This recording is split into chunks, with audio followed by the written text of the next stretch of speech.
नमस्कार दोस्तों, स्वागत है आपका हिंदी नॉवल स्टोरी एक्सप्लेनर में, जहां हर कहानी आपको एक नई दुनिया की झलक दिखाती है। यहां रोमांच, रोमांस और जादू से भरी कहानियां आपका इंतजार कर रही हैं। स्टोरी शुरू करने से पहले सबसे आग्रह है कि वीडियो के नीचे कमेंट सेक्शन को लेफ्ट स्वाइप करने के बाद आपको हाइप वीडियो नाम का फीचर दिखेगा। तो जल्दी से वीडियो को हाइप पॉइंट्स देकर हमारा सहयोग करें ताकि हम आपके लिए और भी नई नई कहानियां ला सकें।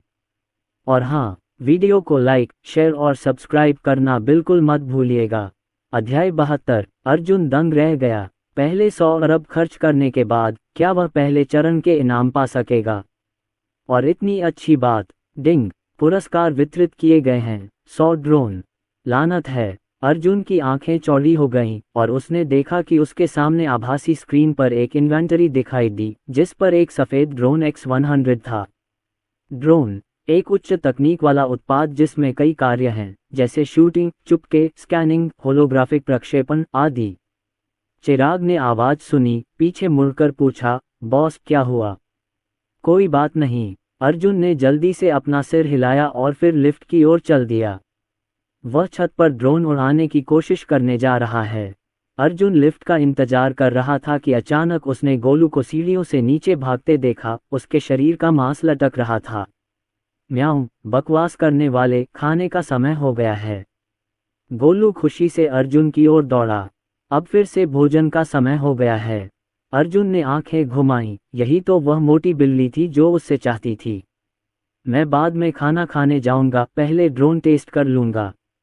अर्जुन ने गोलू को उठाया और फुसफुसाया। केवल गोलू को ही अपने सिस्टम के बारे में पता है, बाकी लोगों को कुछ भी नहीं पता। म्याऊं, चलो पहले खाना खाते हैं, खाना सबसे महत्वपूर्ण चीज है। गेंद को मारो, अपना मुंह मारो, ये पहले से ही बहुत भूखा है। अर्जुन ने इस पर कोई ध्यान नहीं दिया और गोलू द्वारा दिए गए सभी सुझावों को अस्वीकार कर दिया। इमारत के शीर्ष पर अर्जुन ने पहले एक ड्रोन को आसपास की स्थिति का स्कैन करने दिया और जब वहां कोई नहीं मिला तो उसने 10 ड्रोन छोड़े। हवा में एक एक करके सफ़ेद ड्रोन उभरे जिनके पास बंदूक की नाल थी और मंडराते समय कोई शोर नहीं हुआ। उच्च प्रौद्योगिकी। अर्जुन आह भरने से खुद को नहीं रोक सका। सिस्टम ने जो चीजें दी वे वास्तव में अच्छी चीजें थीं। गोलू को इसमें रुचि नहीं है। इन ड्रोनों में ऐसा क्या दिलचस्प है? बड़ा भोजन करना बेहतर है। होलोग्राफिक प्रोजेक्शन का उपयोग कैसे करें? अर्जुन इस फंक्शन के बारे में उत्सुक था। चुपके से निशाना लगाना और निशाना लगाना अपेक्षाकृत आसान है, लेकिन होलोग्राफिक प्रक्षेपण कैसे किया जाता है? जब तक मेजबान द्वारा कल्पना की गई छवि, ड्रोन इसे प्रक्षेपित कर सकता है। उपशीर्षकों की यह पंक्ति देखकर अर्जुन एक क्षण के लिए स्तब्ध रह गया। क्या कल्पना के माध्यम से ड्रोन होलोग्राफिक प्रक्षेपण को पूरा कर सकते हैं? तो फिर अगर वह भविष्य में बड़े दृश्यों वाली कुछ विज्ञान फिल्में शूट करना चाहते हैं तो क्या वह इसके लिए भी ड्रोन का इस्तेमाल कर सकते हैं? क्या बकवास है। अर्जुन इससे ज्यादा उत्साहित नहीं हो सकते। इस तरह वह भविष्य में स्पेशल इफेक्ट्स की फीस बचा सकते हैं। रुको, मैं ड्रोन से फिल्म की शूटिंग क्यों कर रहा हूं? अर्जुन ने सिर हिलाया और इस बारे में सोचना बंद कर दिया। खैर, वो इन ड्रोन्स को अपनी मर्जी से कंट्रोल कर सकता है और ऊर्जा भी काफ़ी है। अगर कम पड़े तो इसे चार्ज करने के लिए सिस्टम में वापस ले जा सकता है। अचानक गोलू एक ड्रोन पर कूद गया और उस पर बैठ गया और खुश चेहरे के साथ ड्रोन को उड़ने का निर्देश देने लगा। अर्जुन, इस बिल्ली को क्या हुआ है? वह अपने ड्रोन को क्यों नियंत्रित कर सकता है? अर्जुन थोड़ा हैरान हुआ। ये बिल्ली तो खाने से भरी है, फिर क्यों खेलना चाहेगी? हालांकि जब अर्जुन ने अपना मन घुमाया तो सभी 10 ड्रोन रुक गए और फिर अपनी स्थिति बदल ली, जिससे पूरी तरह से वही प्रक्षेपित हो गया जो अर्जुन ने अपने मन में कल्पना की थी। ये यूनी बिल्डिंग है। अर्जुन की कल्पना पूरी नहीं है, लेकिन सिस्टम का ड्रोन उसे पूरी तरह से पूरा करने में मदद कर सकता है। अविश्वसनीय। अर्जुन हैरान था। ड्रोन के साथ भविष्य में सब कुछ बहुत सुविधाजनक हो जाएगा। लेकिन अपनी प्रौद्योगिकी इमारत के बाहर आने से पहले वह ड्रोन को उजागर नहीं कर सकते थे, अन्यथा इससे बहुत परेशानी हो सकती थी।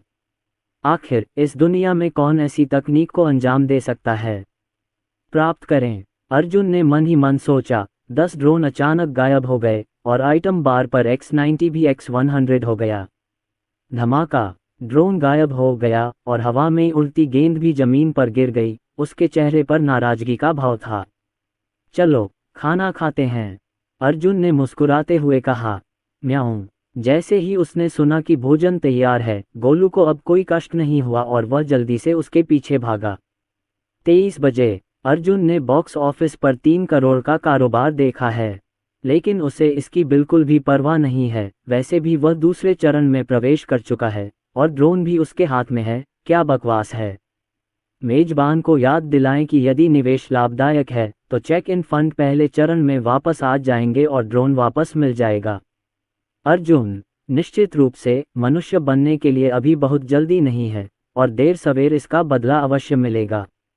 बॉक्स ऑफिस देखने के बाद पीहू वर्मा ने चेतावनी दी, भाई आपको इस बार मुझे 10 लाख देना होगा और आप इसे बड़ी बहन को नहीं दे सकते। अर्जुन ने अवचेतन रूप से बड़ी बहन की ओर देखा। फेफे, तुम्हें इतने पैसों की क्या जरूरत है? काव्या वर्मा हैरान होकर बोली, आप इतने पैसे खर्च नहीं कर सकते। आपकी और मेरी अच्छी बातचीत होती है। अगर आपको सचमुच इन पैसों की जरूरत है तो बड़ी बहन इसे आपसे कभी नहीं लेगी। वह अनुचित किस्म की व्यक्ति नहीं है। अगर पीहू वर्मा को किसी काम के लिए पैसे की जरूरत होगी तो वह पीहू वर्मा को पैसे दे देगी। मुझे तो बस बैंक कार्ड के नंबर देखने हैं। पीहू वर्मा हिचकिचाए। काव्या वर्मा ने आंखें घुमाईं। जाहिर है कि वह सच नहीं बता रही थीं। अर्जुन ने बीच में बोलते हुए कहा, तुम पैसे क्यों नहीं मांगते? मैं तुम्हें पैसे नहीं दूंगा। ज्यादा से ज्यादा मैं तुम्हें बॉक्स ऑफिस के लाभांश के हिसाब से करोड़ों दूंगा। अगली बार मैं तुम्हारा नाम उसमें नहीं जोड़ूंगा। आप। पीहू वर्मा ने अपने छोटे भाई को गुस्से से देखा, फिर मुंह बनाते हुए समझाया, मैं बस इस पैसे से एक डांस स्टूडियो खोलना चाहती हूँ ताकि डांस पसंद करने वालों को डांस से जुड़ने के ज़्यादा मौके मिल सकें, और वैसे इसके लिए कुछ पैसे भी खर्च करने होंगे। स्टेज पर मौजूद संसाधन डांस सीखने वालों को भी खुद को दिखाने के ज़्यादा मौके देंगे। अर्जुन और काव्या वर्मा ने एक दूसरे की ओर देखा और अब वे आश्चर्यचकित नहीं थे। बचपन से ही पीहू वर्मा को नृत्य का शौक रहा है और उन्होंने कॉलेज में नृत्य में विशेषज्ञता भी हासिल की। और पीहू वर्मा भी बहुत दयालु हैं। कभी कभी जब वो देखती हैं कि बच्चों को डांस पसंद है तो वो उन्हें सिखाने में बहुत समय लगा देती हैं। स्टूडियो स्थापित करने में ज़्यादा पैसा नहीं लगता। काव्या वर्मा ने विश्लेषण किया, किराया, शिक्षक और उपकरण तो बस छोटे मोटे खर्च हैं। अगर आप लोगों को मुफ्त में नृत्य सीखने के लिए आने दें तब भी इसकी लागत लाखों में नहीं आएगी और आसमान तो बस कुछ ही करोड़ में है। क्या होगा अगर मैं हार गया? पीहू वर्मा ने फुसफुसाते हुए कहा, इतने सारे पैसे होने से मुझे पर्याप्त आत्मविश्वास मिलता है और जब मैं पैसा खोती हूँ तो मुझे बुरा नहीं लगता। काव्या वर्मा, हिम्मत करो प्यार, तुम सिर्फ पैसे खोने के लिए तैयार करना चाहते हैं। हालांकि अर्जुन की आंखें चमक उठीं और उसने पूछा, क्या डांस स्टूडियो खोलने से पैसा डूबेगा? हाँ, लेकिन मुआवजा ज्यादा नहीं है। पीहू वर्मा ने सिर हिलाया। मैंने इसके लिए 100 मिलियन का भुगतान किया है। अर्जुन ने अपनी छाती थपथपाई और कहा, 1 करोड़ कल तुम्हारे कार्ड में जमा हो जाएंगे। तुम मेरे लिए बनाओ। जब तक तुम इसे सही समझते हो, जो कोई भी नृत्य सीखने आएगा उसे ट्यूशन से मुक्ति मिलेगी। तुम अपना पैसा जैसे चाहो खर्च करो। ये सुनकर काव्या वर्मा भी हक्की बक्की रह गई और पूछा, भैया आपके पास अभी भी कितनी संपत्ति है? ऐसा क्यों है कि हर बार जब आप कोई चाल चलते हैं तो वह मिलियन की इकाई में होती है? इसकी चिंता मत करो। अर्जुन सूखी हंसी हंसा। पीहू वर्मा ने आंखें चौड़ी करके अर्जुन को आश्चर्य से देखा और पूछा, भैया क्या आपने जो कहा वह सच है? असली। अर्जुन ने सिर हिलाया और कहा, पैसा मत कमाओ। अगर तुमने पैसा कमाने की हिम्मत की तो मैं तुम्हारे साथ कभी खत्म नहीं होऊंगा। अगले दिन बॉक्स ऑफिस पर कमाई बढ़ती रही और उस दिन बॉक्स ऑफिस 5 मिलियन तक पहुंच गई। इंस्टाग्राम पर the fortress of magic city की तुलना में असुरा की फिल्मांकन तकनीक अधिक परिपक्व है, लेकिन कथानक अभी भी सपाट है, यहाँ तक कि थोड़ा अपमानजनक भी है। स्पेशल इफेक्ट्स अच्छे लग रहे हैं। ऐसा लगता है कि अर्जुन जिन फिल्मों में निवेश करते हैं वे सारा पैसा स्पेशल इफेक्ट्स पर खर्च करते हैं। हाल ही में मुझे कोई ऐसी फिल्म देखने का मन नहीं कर रहा था, इसलिए मैं अपने बॉयफ्रेंड के साथ असुर देखने गई। कम से कम स्पेशल इफ़ेक्ट्स के मामले में तो ये काफ़ी अच्छी लगी। इस फिल्म के विशेष प्रभाव 6 अंक के हैं और कथानक 2 अंक का है। ये देखने लायक नहीं है। अर्जुन का संगीत इतना अच्छा है कि मैं इसकी अच्छी समीक्षा नहीं कर सकता। ऐसा कैसे हुआ कि जिन 2 फिल्मों में अर्जुन ने निवेश किया था उनमें विशेष प्रभाव तो अच्छे थे, लेकिन कहानी खराब हो गई। बकवास बंद करो। मैं आज रात अपनी गर्लफ्रेंड के साथ फिल्म देखने गया था। हे। वास्तविक समय की चर्चा में सकारात्मक और नकारात्मक दोनों तरह की टिप्पणियां थीं, लेकिन मूलतः सभी ने बहुत सारी भावनात्मक बातें कहीं। इसके अलावा पंकज सिन्हा ने प्रचार और प्रमोशन पर भी खूब पैसा खर्च किया, जिससे प्रीमियर के दिन असुर का बॉक्स ऑफिस इतना ऊंचा रहा। बेशक इसमें अर्जुन का भी प्रभाव है। जब तक हर कोई अर्जुन द्वारा निर्देशित फिल्म देखेगा, तब तक इस फिल्म के विशेष प्रभाव निश्चित रूप से निराश नहीं करेंगे। एकमात्र निराशा तो कथानक की है, लेकिन कथानक के संदर्भ में हाल ही में कई नियमित फिल्मों ने सभी को सुन्न कर दिया है, तो क्यों न आकर एक शांत और भव्य प्रदर्शन देखें। गोल्डन वीक के तीसरे दिन भी पंकज सिन्हा फिल्म असुर के प्रमोशन के लिए कलाकारों को रोड शो पर ले जा रहे थे। निर्देशक झांग, जब आपको अर्जुन द्वारा निवेशित फिल्म मिली तो आपको कैसा लगा? मेजबान ने मुस्कुराते हुए पूछा। ईमानदारी से कहूं तो मैं काफ़ी आश्चर्यचकित हूं। पंकज सिन्हा ने मुस्कुराते हुए कहा, आखिरकार भारत में कोई भी इतनी जोखिम भरी फिल्म में निवेश करने को तैयार नहीं है, लेकिन श्री वर्मा की नज़र अच्छी है और उन्होंने मुझे इस फिल्म की शूटिंग करने की इजाज़त दे दी। उन्होंने यहाँ तक कहा कि हमें स्पेशल इफ़ेक्ट्स पर पैसा नहीं बचाना चाहिए, इसलिए हमें इसके लायक होना चाहिए। दर्शकों को जब वे सिनेमाघर आते हैं तो हमें उन्हें एक बेहतरीन अनुभव देना चाहिए। कुछ देर रुकने के बाद पंकज सिन्हा फिर हंसे। असुर के प्रीमियर ने 30 लाख का आंकड़ा पार कर लिया। यह ऐसी चीज़ है जिसकी हम में से किसी ने उम्मीद नहीं की थी। आप सभी प्रशंसकों को आपके समर्थन के लिए धन्यवाद। हाल ही में श्री वर्मा ने मुझे एक नई स्क्रिप्ट भी दी है। मुझे फिल्मांकन शुरू करने की तैयारी करने दीजिए। मुझे विश्वास है कि कुछ महीनों बाद नई फिल्म आपसे फिर मिल पाएगी। ये सुनकर मेज़बान आश्चर्यचकित हो गया और बोला, सचमुच? राष्ट्रपति लू ने फिर से एक नई फिल्म में निवेश किया है? पंकज सिन्हा ने सिर हिलाया और कहा, नई फिल्म की कहानी पर काफ़ी मेहनत की जाएगी। बेशक आपको स्पेशल इफ़ेक्ट्स की चिंता करने की ज़रूरत नहीं है। श्री वर्मा द्वारा निवेशित फिल्मों के स्पेशल इफ़ेक्ट्स कभी निराश नहीं करते। पंकज सिन्हा ने फिल्म द ग्रेट वॉल का निर्देशन करने पर सहमति जताई है, क्योंकि उनका मानना है कि इस फिल्म में उच्च लचीलापन और अच्छा कथानक है और वह अच्छे विशेष प्रभाव लेकिन खराब कथानक की प्रतिष्ठा से छुटकारा पाने की उम्मीद करते हैं। वास्तव में, मेजबान ने मुस्कुराते हुए कहा, निर्देशक झांग ने जो कहा उससे सुनने के बाद हम नई फिल्म का और अधिक इंतजार कर रहे हैं, लेकिन सभी को वर्तमान फिल्म असुर का समर्थन करना नहीं भूलना चाहिए, साथ ही अभिनेताओं के श्रमसाध्य प्रयासों का भी। डायरेक्टर झांग, क्या आप अर्जुन को भी एक रोड शो करने की अनुमति दे सकते हैं? इस समय कुछ प्रशंसक जोर जोर से चिल्लाने लगे। पंकज सिन्हा भी थोड़े शर्मिंदा हुए। उन्होंने माइक्रोफोन उठाया और जवाब दिया, दरअसल मैं तो चाहता हूं कि मिस्टर वर्मा एक रोड शो में आएं, लेकिन मिस्टर वर्मा को हाल ही में विदेश जाना है। शायद मैं इतना भाग्यशाली रहूं कि मिस्टर वर्मा को अगले फिल्म रोड शो में आमंत्रित कर सकूं। नहीं, वह नहीं जाएगा, वह तो निशा मेहरा के साथ हनीमून पर जा चुका है। एक अन्य प्रशंसक जोर से चिल्लाया। ये शब्द तीव्र खट्टे स्वाद से भरे हुए थे। हा, ये दृश्य भी हंसी से भरा था। पंकज सिन्हा भी हंस रहे थे।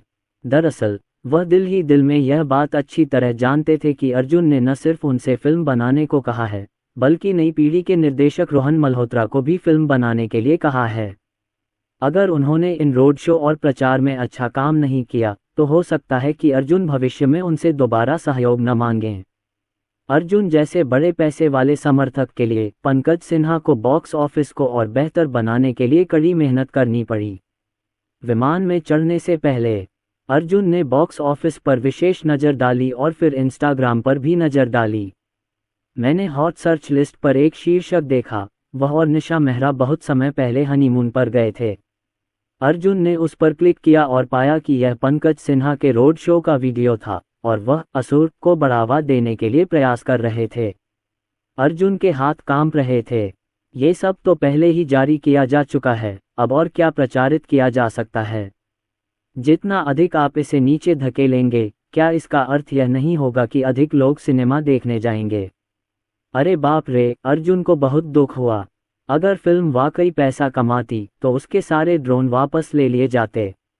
नहीं, मुझे पंकज सिन्हा को ये स्पष्ट कर देना है कि प्रमोशन जारी रखने का कोई रास्ता नहीं है, ये लगभग पर्याप्त है। अर्जुन ने सोचा। उड़ान भरने से पहले उसने जल्दी से वीचैट पर पंकज सिन्हा को एक संदेश छोड़ दिया। सामग्री: निर्देशक झांग, बॉक्स ऑफिस पर नजर रखें। जैसे ही यह 28 बिलियन तक पहुंचता है, आप तुरंत रोक देंगे और असुर को हटा देंगे। वैसे मैजिक सिटी के किले की तरह ऑनलाइन कॉपीराइट सभी प्रमुख वीडियो साइटों के लिए बिना किसी शुल्क के मुफ्त है, जिससे दर्शक इसे मुफ्त में देख सकते हैं। निर्देशक झांग, मैंने सोचा आपको इसे 27 अरब के बॉक्स ऑफिस पर रिलीज कर देना चाहिए। ये फिल्म मेरी उम्मीदों पर खरी नहीं उतरी, इसलिए मैं कम पैसे का हकदार नहीं हूँ।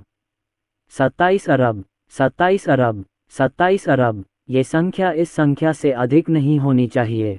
मैं तो बस मुंह से निकली बात और प्रसिद्धि चाहता हूँ, पैसा मिले या ना मिले, मुझे इसकी परवाह नहीं। आइए, निदेशक झांग, ओली यहाँ है। सब कुछ आप पर निर्भर है। ये संदेश भेजने के बाद अर्जुन ने अंततः राहत की सांस ली। सर, विमान उड़ान भरने वाला है, कृपया अपना फ़ोन फ्लाइट मोड में रखें। इसी समय परिचारिका भी आ गई और मुस्कुराकर याद दिलाया। ठीक है। अर्जुन ने सिर हिलाया और अपना फ़ोन एयरप्लेन मोड पर स्विच कर दिया।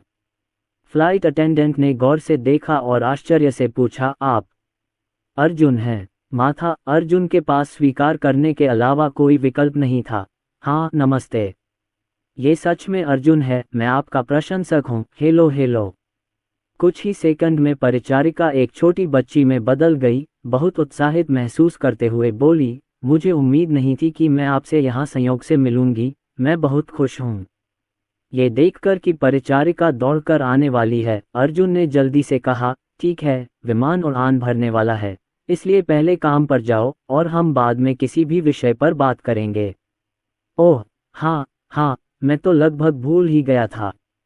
परिचारिका ने तुरंत प्रतिक्रिया व्यक्त की, अपनी स्थिति को समायोजित किया और फिर निरीक्षण करने चली गई। पसा ने पहले ही इस दृश्य को देख लिया था और वह अर्जुन की ओर देखकर क्षमाप्रार्थी भाव से मुस्कुराई, क्योंकि वह अच्छी तरह जानती थी कि अर्जुन जैसे स्टार वास्तव में हर समय परेशान नहीं होना चाहते थे। इसके अलावा निशा मेहरा अर्जुन के ठीक बगल में हैं।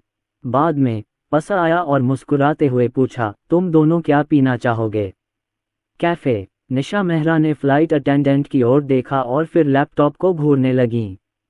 अर्जुन ने कहा, 2 गिलास संतरे का जूस, धन्यवाद।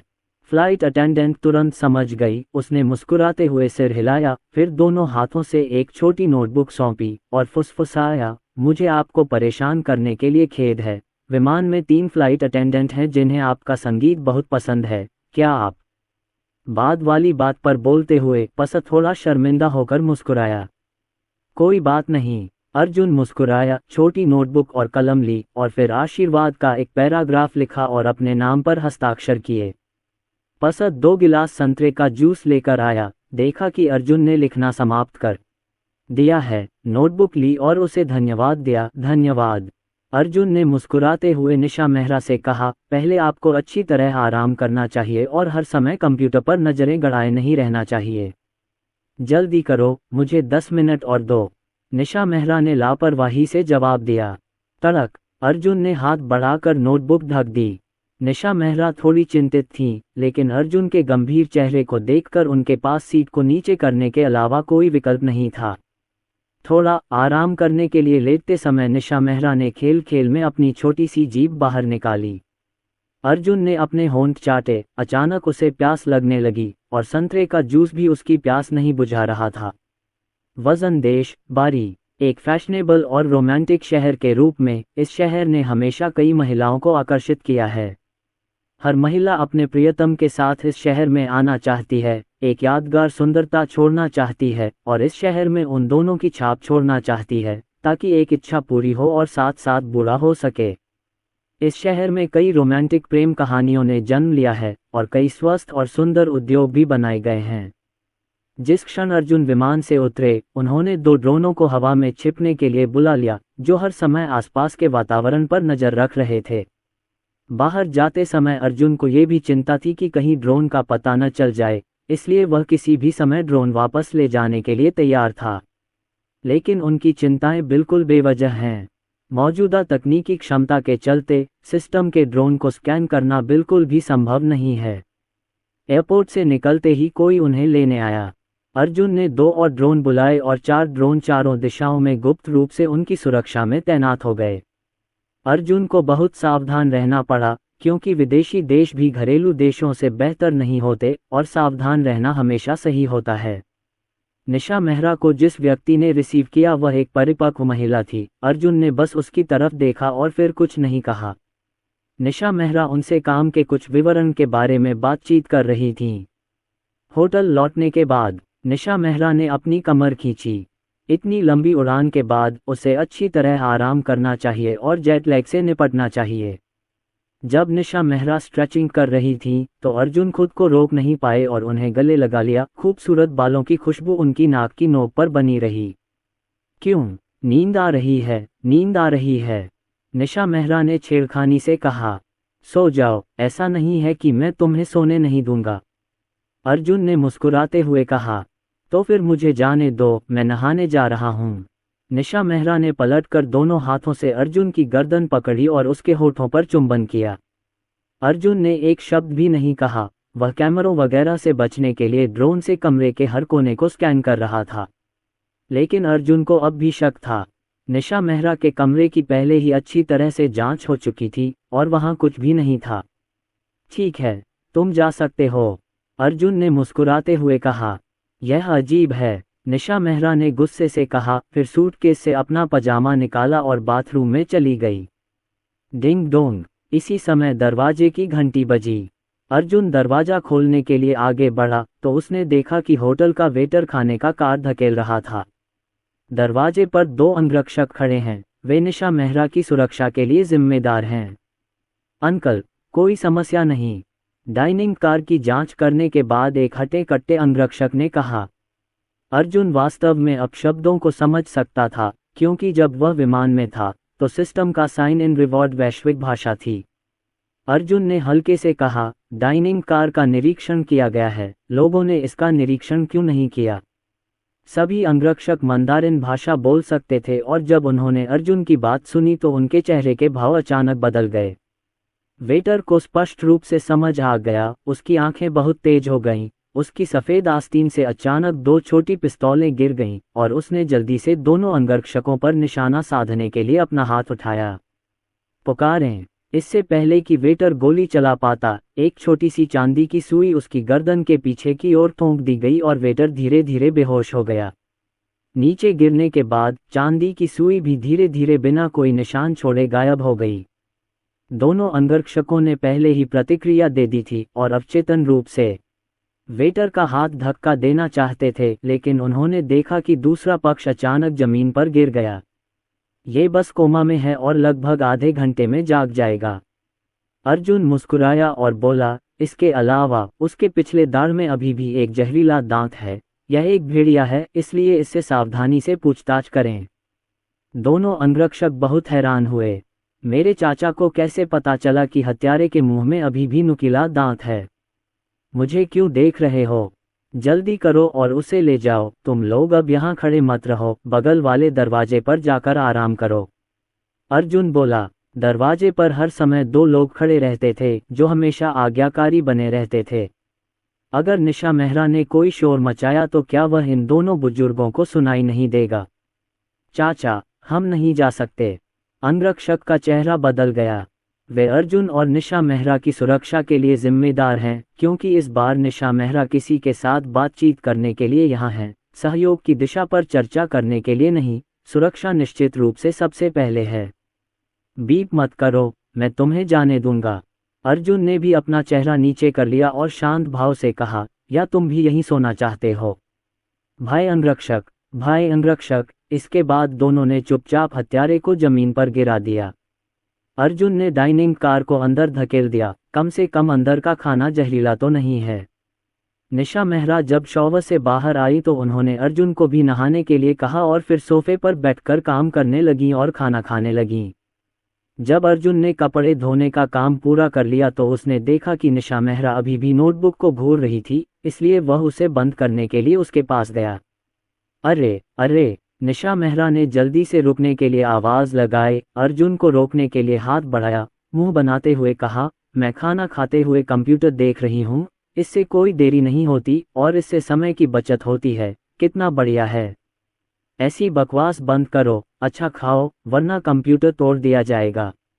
अर्जुन ने धमकी दी। बस थोड़ी देर के लिए, बस थोड़ी देर के लिए। निशा मेहरा ने अपनी आंखें झपकाईं और अपनी मधुर निर्वाण प्रस्तुति दी। उनकी आवाज़ कोमल और डरावनी थी। ठीक है, ये ठीक है। अर्जुन ने अपना सिर खुजलाया, निशा मेहरा के बगल में बैठ गया और पूछा, इस समय आप मुख्य रूप से किस बारे में बात कर रही हैं? जहां तक कुछ ब्याज संबंधी मुद्दों का सवाल है, अगर यह मुद्दा हल नहीं होता है तो हम में से कोई भी लाभ प्राप्त नहीं कर पाएगा। निशा मेहरा के पास अर्जुन के खिलाफ कोई बचाव नहीं था और उन्होंने कहा, पहले ये ठीक था लेकिन अब यह अलग है। अन्य कंपनियों ने कदम रखा है जिसने हमें बहुत निष्क्रिय बना दिया है, इसलिए मैं इस बार दूसरे पक्ष के साथ बातचीत करने की पूरी कोशिश करूंगी। अगर यह काम नहीं करता है तो हम करेंगे। नुकसान थोड़ा बड़ा है लेकिन घातक नहीं। निशा मेहरा दूसरे पक्ष को पूरा केक खाने नहीं देंगी और छोड़ने से पहले वह प्रतिद्वंद्वी को गड़बड़ भी करवाएंगी। अर्जुन को भी बिजनेस की बारीकियां समझ में नहीं आई थी, इसलिए निशा मेहरा की सरल व्याख्या सुनने के बाद शायद उन्हें सब समझ आ गया। यानी दूसरा पक्ष निशा मेहरा को कुछ बातों से ब्लैकमेल करने की कोशिश कर रहा है। अगर निशा मेहरा लाभ नहीं छोड़ती तो उनके लिए सहयोग के लिए दूसरे लोगों को ढूंढना एक समान बात है। हालांकि निशा मेहरा को भी बाजार का एक हिस्सा लेना चाहिए। अगर वह हट जाती है तो दूसरे पक्ष का केक ये हिस्सा खो देगा। इसलिए अब दोनों पक्षों को बातचीत करनी होगी। ओह, मैं समझा। अर्जुन ने हल्के से सिर हिलाया। वह बस यही सोच रहा था कि अभी जो हुआ उसका निशा मेहरा से कोई लेना देना तो नहीं है, पर अभी कोई जवाब नहीं दे सकता था, इसलिए उसे दोनों बॉडीगार्ड भाइयों से खबर का इंतजार करना पड़ा। निशा मेहरा ने धीरे से कहा, मुझे उस मोटी बिल्ली के बिना खाना खाने की आदत नहीं है। आमतौर पर जब वह खाना खाती है तो उसके साथ अर्जुन और गोलू भी होते हैं और धीरे धीरे उसे इसकी आदत हो जाती है। अब मैं अचानक उस मोटी बिल्ली को नहीं देख पा रहा हूं और मैं उसे देखे बिना नहीं रह सकता। अर्जुन को इस बात का जरा भी एहसास नहीं हुआ। वह निशा मेहरा के साथ दो लोगों की दुनिया में रहना पसंद करता है, इससे कोई फर्क नहीं पड़ता कि वह बिल्ली है या नहीं। डिंग, अचानक अर्जुन का फोन बज उठा। जब मैं पहली बार जुड़ा तो मैंने पीहू वर्मा को चिल्लाते हुए सुना, भैया ये मोटा बिल्ली पागल हो गया है। जब तुम घर पर नहीं थे तो इसने सब कुछ बिगाड़ दिया था और अब इसने सोफा ही कुतर दिया है। पापा तो सर्टिफिकेट के लिए अप्लाई करने गए हैं। मैं 2 दिन में तुम्हारे लिए चेक कर दूंगा। याद रखना, अगली बार तुम कहीं भी जाओ इस मोटे बिल्ली को अपने साथ ले जाना मत भूलना, मैं इसे बर्दाश्त नहीं कर सकता। अर्जुन, मैं आखिरकार हम दोनों के लिए बाहर एक खुशहाल जीवन जीने में कामयाब रहा। ये बिल्ली क्या कर रही है? क्या आपको प्रकाश बल्ब बनना होगा? क्या आप अभी भी बिल्ली के बच्चे की तलाश में हैं? अर्जुन बहुत उदास था, कम से कम अब तो उसके लिए वह मोटी बिल्ली फिर से उससे रगड़ खा रही थी। क्या उसे रात में सोफे पर सोना चाहिए या जमीन पर? इसे भूल जाओ, इसे बाथरूम में बंद कर दो। ये टाइल्स से भरा है, इसलिए मुझे इसके काटने का डर नहीं है। निशा मेहरा के सो जाने के बाद अर्जुन बगल वाले कमरे में आ गया। हत्यारा जाग गया है, लेकिन उसका जबड़ा हटा दिया गया है और अब वह एक कुर्सी से बंधा हुआ है, हिलने में असमर्थ है। क्या वह बात कर सकता है? अर्जुन ने पूछा। बड़े अंगरक्षक ने बेबसी से कहा, यह आदमी सचमुच बेरहम है। हम उससे कई बार पूछताछ करना चाहते थे, लेकिन वह बिना कुछ कहे आत्महत्या करना चाहता था। हमारे पास उसका जबड़ा हटाने के अलावा कोई विकल्प नहीं था। ओह, अर्जुन ने हल्के से सिर हिलाया और आगे बढ़ गया।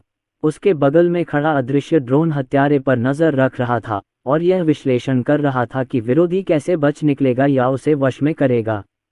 ड्रोन विश्लेषण के परिणामों से पता चला कि हत्यारा भागेगा नहीं, बल्कि अपने आसपास के 2 अंगरक्षकों को मार डालेगा और फिर अर्जुन को मार डालेगा। काफी कठिन। अर्जुन ने मुस्कुराते हुए सिर हिलाया। उसे समझ नहीं आ रहा था कि इस तरह का भेड़िया कौन पालता है। उसकी आंखों में बस काम थे और उन्हें पूरा करना ही उसकी एकमात्र राहत थी। क्लिक करें। अर्जुन आगे बढ़ा और हत्यारे का जबड़ा बांध दिया। क्लिक करें। जैसे ही यह जुड़ा, अर्जुन ने हत्यारे का जबड़ा फिर से हटा दिया। क्लिक करें। 7 बार आगे पीछे सामान उतारने के बाद हत्यारा अचेत हो गया। क्या आप मुझे बात करने दे रहे हैं या नहीं करने दे रहे हैं? मुझे एक अर्धपत्र दे दो। क्या इसे उतारना कष्टकारी नहीं है? अर्जुन ने व्यंग्य भाषा में पूछा। अगर तुम मेरी बात समझ रही हो तो सिर हिलाओ, और अगर नहीं समझ रही हो तो अपना सिर हिलाओ। तुम्हें आत्महत्या करने से रोकने के लिए मैं केवल ये गारंटी दे सकता हूं कि तुम्हारा जबड़ा बंद नहीं किया जा सकता। बेशक ये देखकर कि तुम हर समय लार टपकाती रहती हो, मुझे भी घिन आती है। हत्यारे ने मन ही मन उपहास किया। पहले तो मैंने आत्महत्या करने की योजना बनाई थी, लेकिन अब जब मैंने तुम्हें आते देखा है तो मेरे पास भागने और काम पूरा करने का रास्ता पहले से ही मौजूद है। हत्यारे ने सिर हिलाकर संकेत दिया कि वह समझ गया है। स्टेल्थ ड्रोन हत्यारे की सभी सूक्ष्म गतिविधियों को स्कैन कर रहा है, जिसमें आंखें, भाव, उंगलियां, कान शामिल हैं। इन गतिविधियों के माध्यम से हत्यारे के दिमाग में चल रहे विचारों का मोटे तौर पर विश्लेषण करना संभव है। ड्रोन से फीडबैक मिलने के बाद अर्जुन ने चेहरे पर मुस्कान लाते हुए कहा, साले, क्या तुझे सच में लगता है कि तेरा बाप नहीं है? क्या तुम अब भी मुझे जीवित पकड़ना चाहते हो? आपका लक्ष्य मैं हूं? अर्जुन ने पूछा। हत्यारे ने सिर हिलाया। मिशन मुझे जीवित पकड़ना है। अर्जुन ने फिर पूछा। हत्यारे ने फिर सिर हिलाया। ओह! ड्रोन के विश्लेषण से अर्जुन को पता चला कि हत्यारा झूठ नहीं बोल रहा था और दूसरे पक्ष का लक्ष्य वास्तव में वही था। अर्जुन ने मेज पर रखी मिनरल वाटर की बोतल उठाए, अपने दाहिने हाथ पर लगी लार को धोया और फिर मिनरल वाटर, ब्रेड और ब्रेड का एक टुकड़ा हत्यारे की जांघ पर रख दिया। चाचा, वह कोई साधारण हत्यारा नहीं है, उसे खाना मत दो। अंगरक्षक भाई ने गहरी आवाज में कहा। ऐसा हत्यारा बहुत डरावना है और वह शुरू से अंत तक शांत रहता है। वश में होने के बाद भी उसकी आंखों में अभी भी शिकार की तरह उनकी ओर ताकते हुए थे। अच्छा, अर्जुन मुस्कुराया और हत्यारे के हाथ से रस्सी छुड़ा ली। ये दृश्य देखकर बड़े अंगरक्षक और छोटे अंगरक्षक के चेहरे खिल गए। जिस आदमी को बांधने में इतनी मेहनत लगी, उसे यूं ही जाने दिया। अगले ही क्षण दोनों अंगरक्षकों ने तुरंत अपनी पिस्तौलें निकाल लीं। हत्यारे पर निशाना साधा और चिल्लाए, हिलना मत। हत्यारे ने तुरंत कोई कार्रवाई नहीं की। वह अच्छी तरह जानता था कि यदि उसने अभी कोई कदम उठाया तो उसके सिर पर मूंगफली फेंकी जाएगी। इसे क्लिक करें। शांत चेहरे के साथ हत्यारे ने अपनी ठुड्डी बंद करने के लिए हाथ बढ़ाया। सूखे मुंह से उसने मिनरल वाटर खोला और एक घूंट लिया। उसने शांति से कहा, ये दोनों कमीने तुम्हारी रक्षा नहीं कर सकते। इतना दिखावटी। अर्जुन एक क्षण के लिए स्तब्ध रह गया। गिरफ्तार होने के बाद वह इतना शांत कैसे हो सकता है? बड़े अंगरक्षक और छोटे अंगरक्षक दोनों व्यंग्य भाषा समझ सकते थे और उनकी आंखें क्रोध से भरी हुई थीं। इसके बाद अर्जुन मेज पर बैठ गया। उसका दाहिना पैर बाएं पैर पर रखा हुआ था, उसके दोनों हाथ घुटनों पर थे और उसके चेहरे पर मुस्कान थी। दिखावटीपन के मामले में उसे हत्यारे से हारना नहीं चाहिए। उसे हत्यारे से भी अधिक शांत रहना होगा। अर्जुन ने एक सज्जन व्यक्ति की मुस्कान दिखाते हुए कहा, मैं ये जानने को उत्सुक हूं कि आपको मुझे ढूंढने के लिए किसने भेजा है, क्योंकि एक गोरा चाचा था जो पहले मुझ पर हमला करना चाहता था, लेकिन दुर्भाग्य से वह असफल रहा। अर्जुन ने हत्यारे की ओर देखा और मजाक में कहा, तुम्हें उससे बेहतर होना चाहिए। उसके पास बाल हैं, लेकिन तुम्हारे पास नहीं हैं।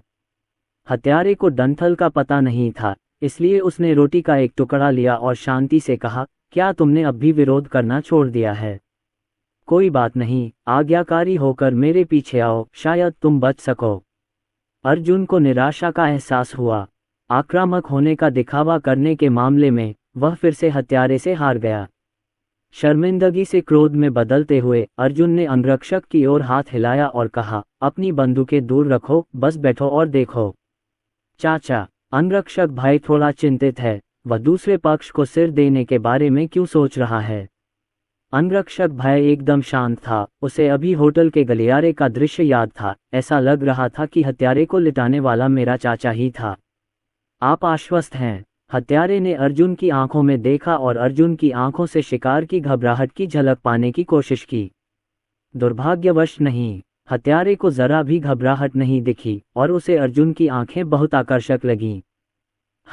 अर्जुन ने विजयी स्वर में कहा, मेरी मजबूरी में अंततः थोड़ा सुधार हुआ है और मुझे और अधिक मेहनत करने की आवश्यकता है। हत्यारे ने उदासीनता से कहा, लेकिन तुमने गलत प्रतिद्वंद्वी चुना है। पुकारें। अगले ही पल हत्यारा अचानक रस्सी से मुक्त हो गया, कुर्सी से फिसल गया, कुर्सी को दोनों हाथों से पकड़ लिया और उसे अंगरक्षकों की ओर फेंक दिया। अंगरक्षक की अवचेतन चाल इससे बचने की थी, लेकिन इससे हत्यारे को अपने पैरों की रस्सियां खोलने और फिर अर्जुन पर झपटने का पर्याप्त समय मिल गया। हत्यारे की आंखों में एक भावहीन चमक थी और उसने अर्जुन के सुंदर चेहरे पर अपनी मुट्ठी फेंकी, लेकिन अचानक वह अर्जुन की मुस्कुराहट की अभिव्यक्ति को समझ नहीं सका और महसूस किया कि वह पिटाई का हकदार था। धमाका। मुक्का अर्जुन के चेहरे पर लगा, लेकिन अर्जुन अभी भी मेज पर एक बूढ़े कुत्ते की तरह स्थिर बैठा था, अपने दोनों हाथ घुटनों पर रखे हुए, चेहरे पर सज्जनता भरी मुस्कान के साथ हत्यारे को देख रहा था। क्लिक करें। हत्यारे का चेहरा बदल गया और उसकी मुट्ठी की हड्डी टूट गई। चलो, मैं तुम्हारे चेहरे के इस तरफ भी एक मुक्का मारूंगा। अर्जुन ने अपना दाहिना गाल आगे कर दिया, उसकी आंखों में एक खुशी भरी मुस्कान थी।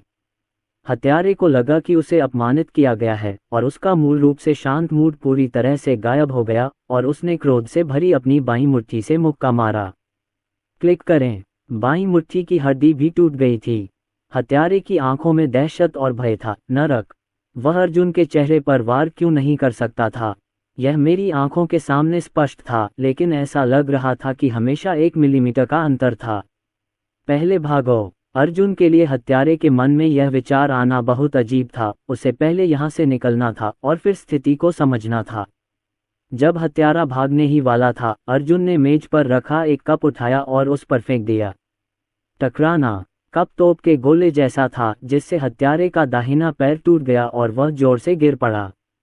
भागो, भागते रहो, जितना तुम भागोगे मैं उतना ही उत्साहित हो जाऊंगा, हा हा हा। अर्जुन जोर से हंसा। जो दो अंगरक्षक पहले ही प्रतिक्रिया दे चुके थे, वे अचंभित रह गए।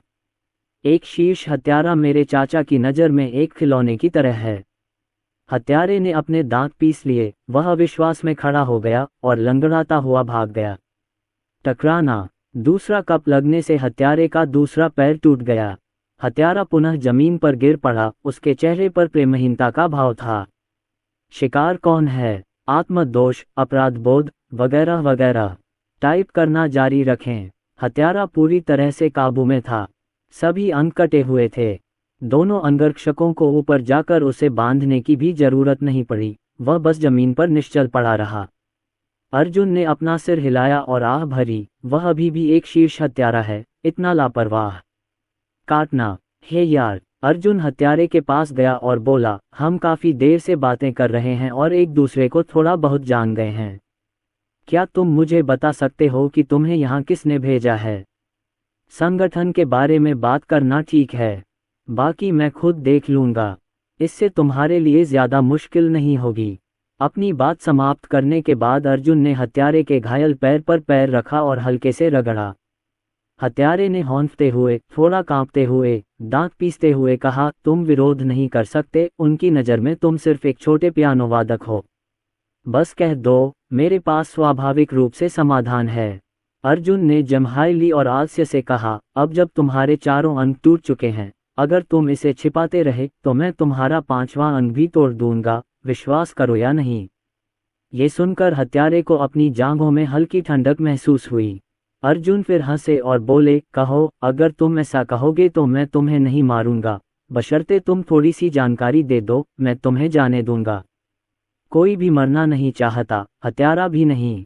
ड्रोन से अर्जुन को पता चला कि हत्यारा मानसिक रूप से टूटने की कगार पर है।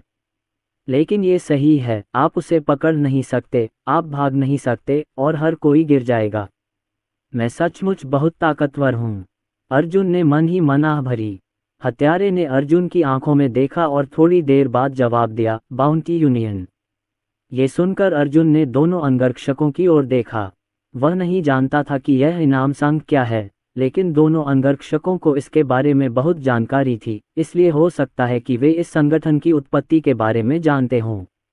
अंगरक्षक भाई के पास समृद्ध अनुभव है और उन्होंने बताया, इनाम संघ एक ऐसी जगह के बराबर है जहां मिशन जारी किए जाते हैं।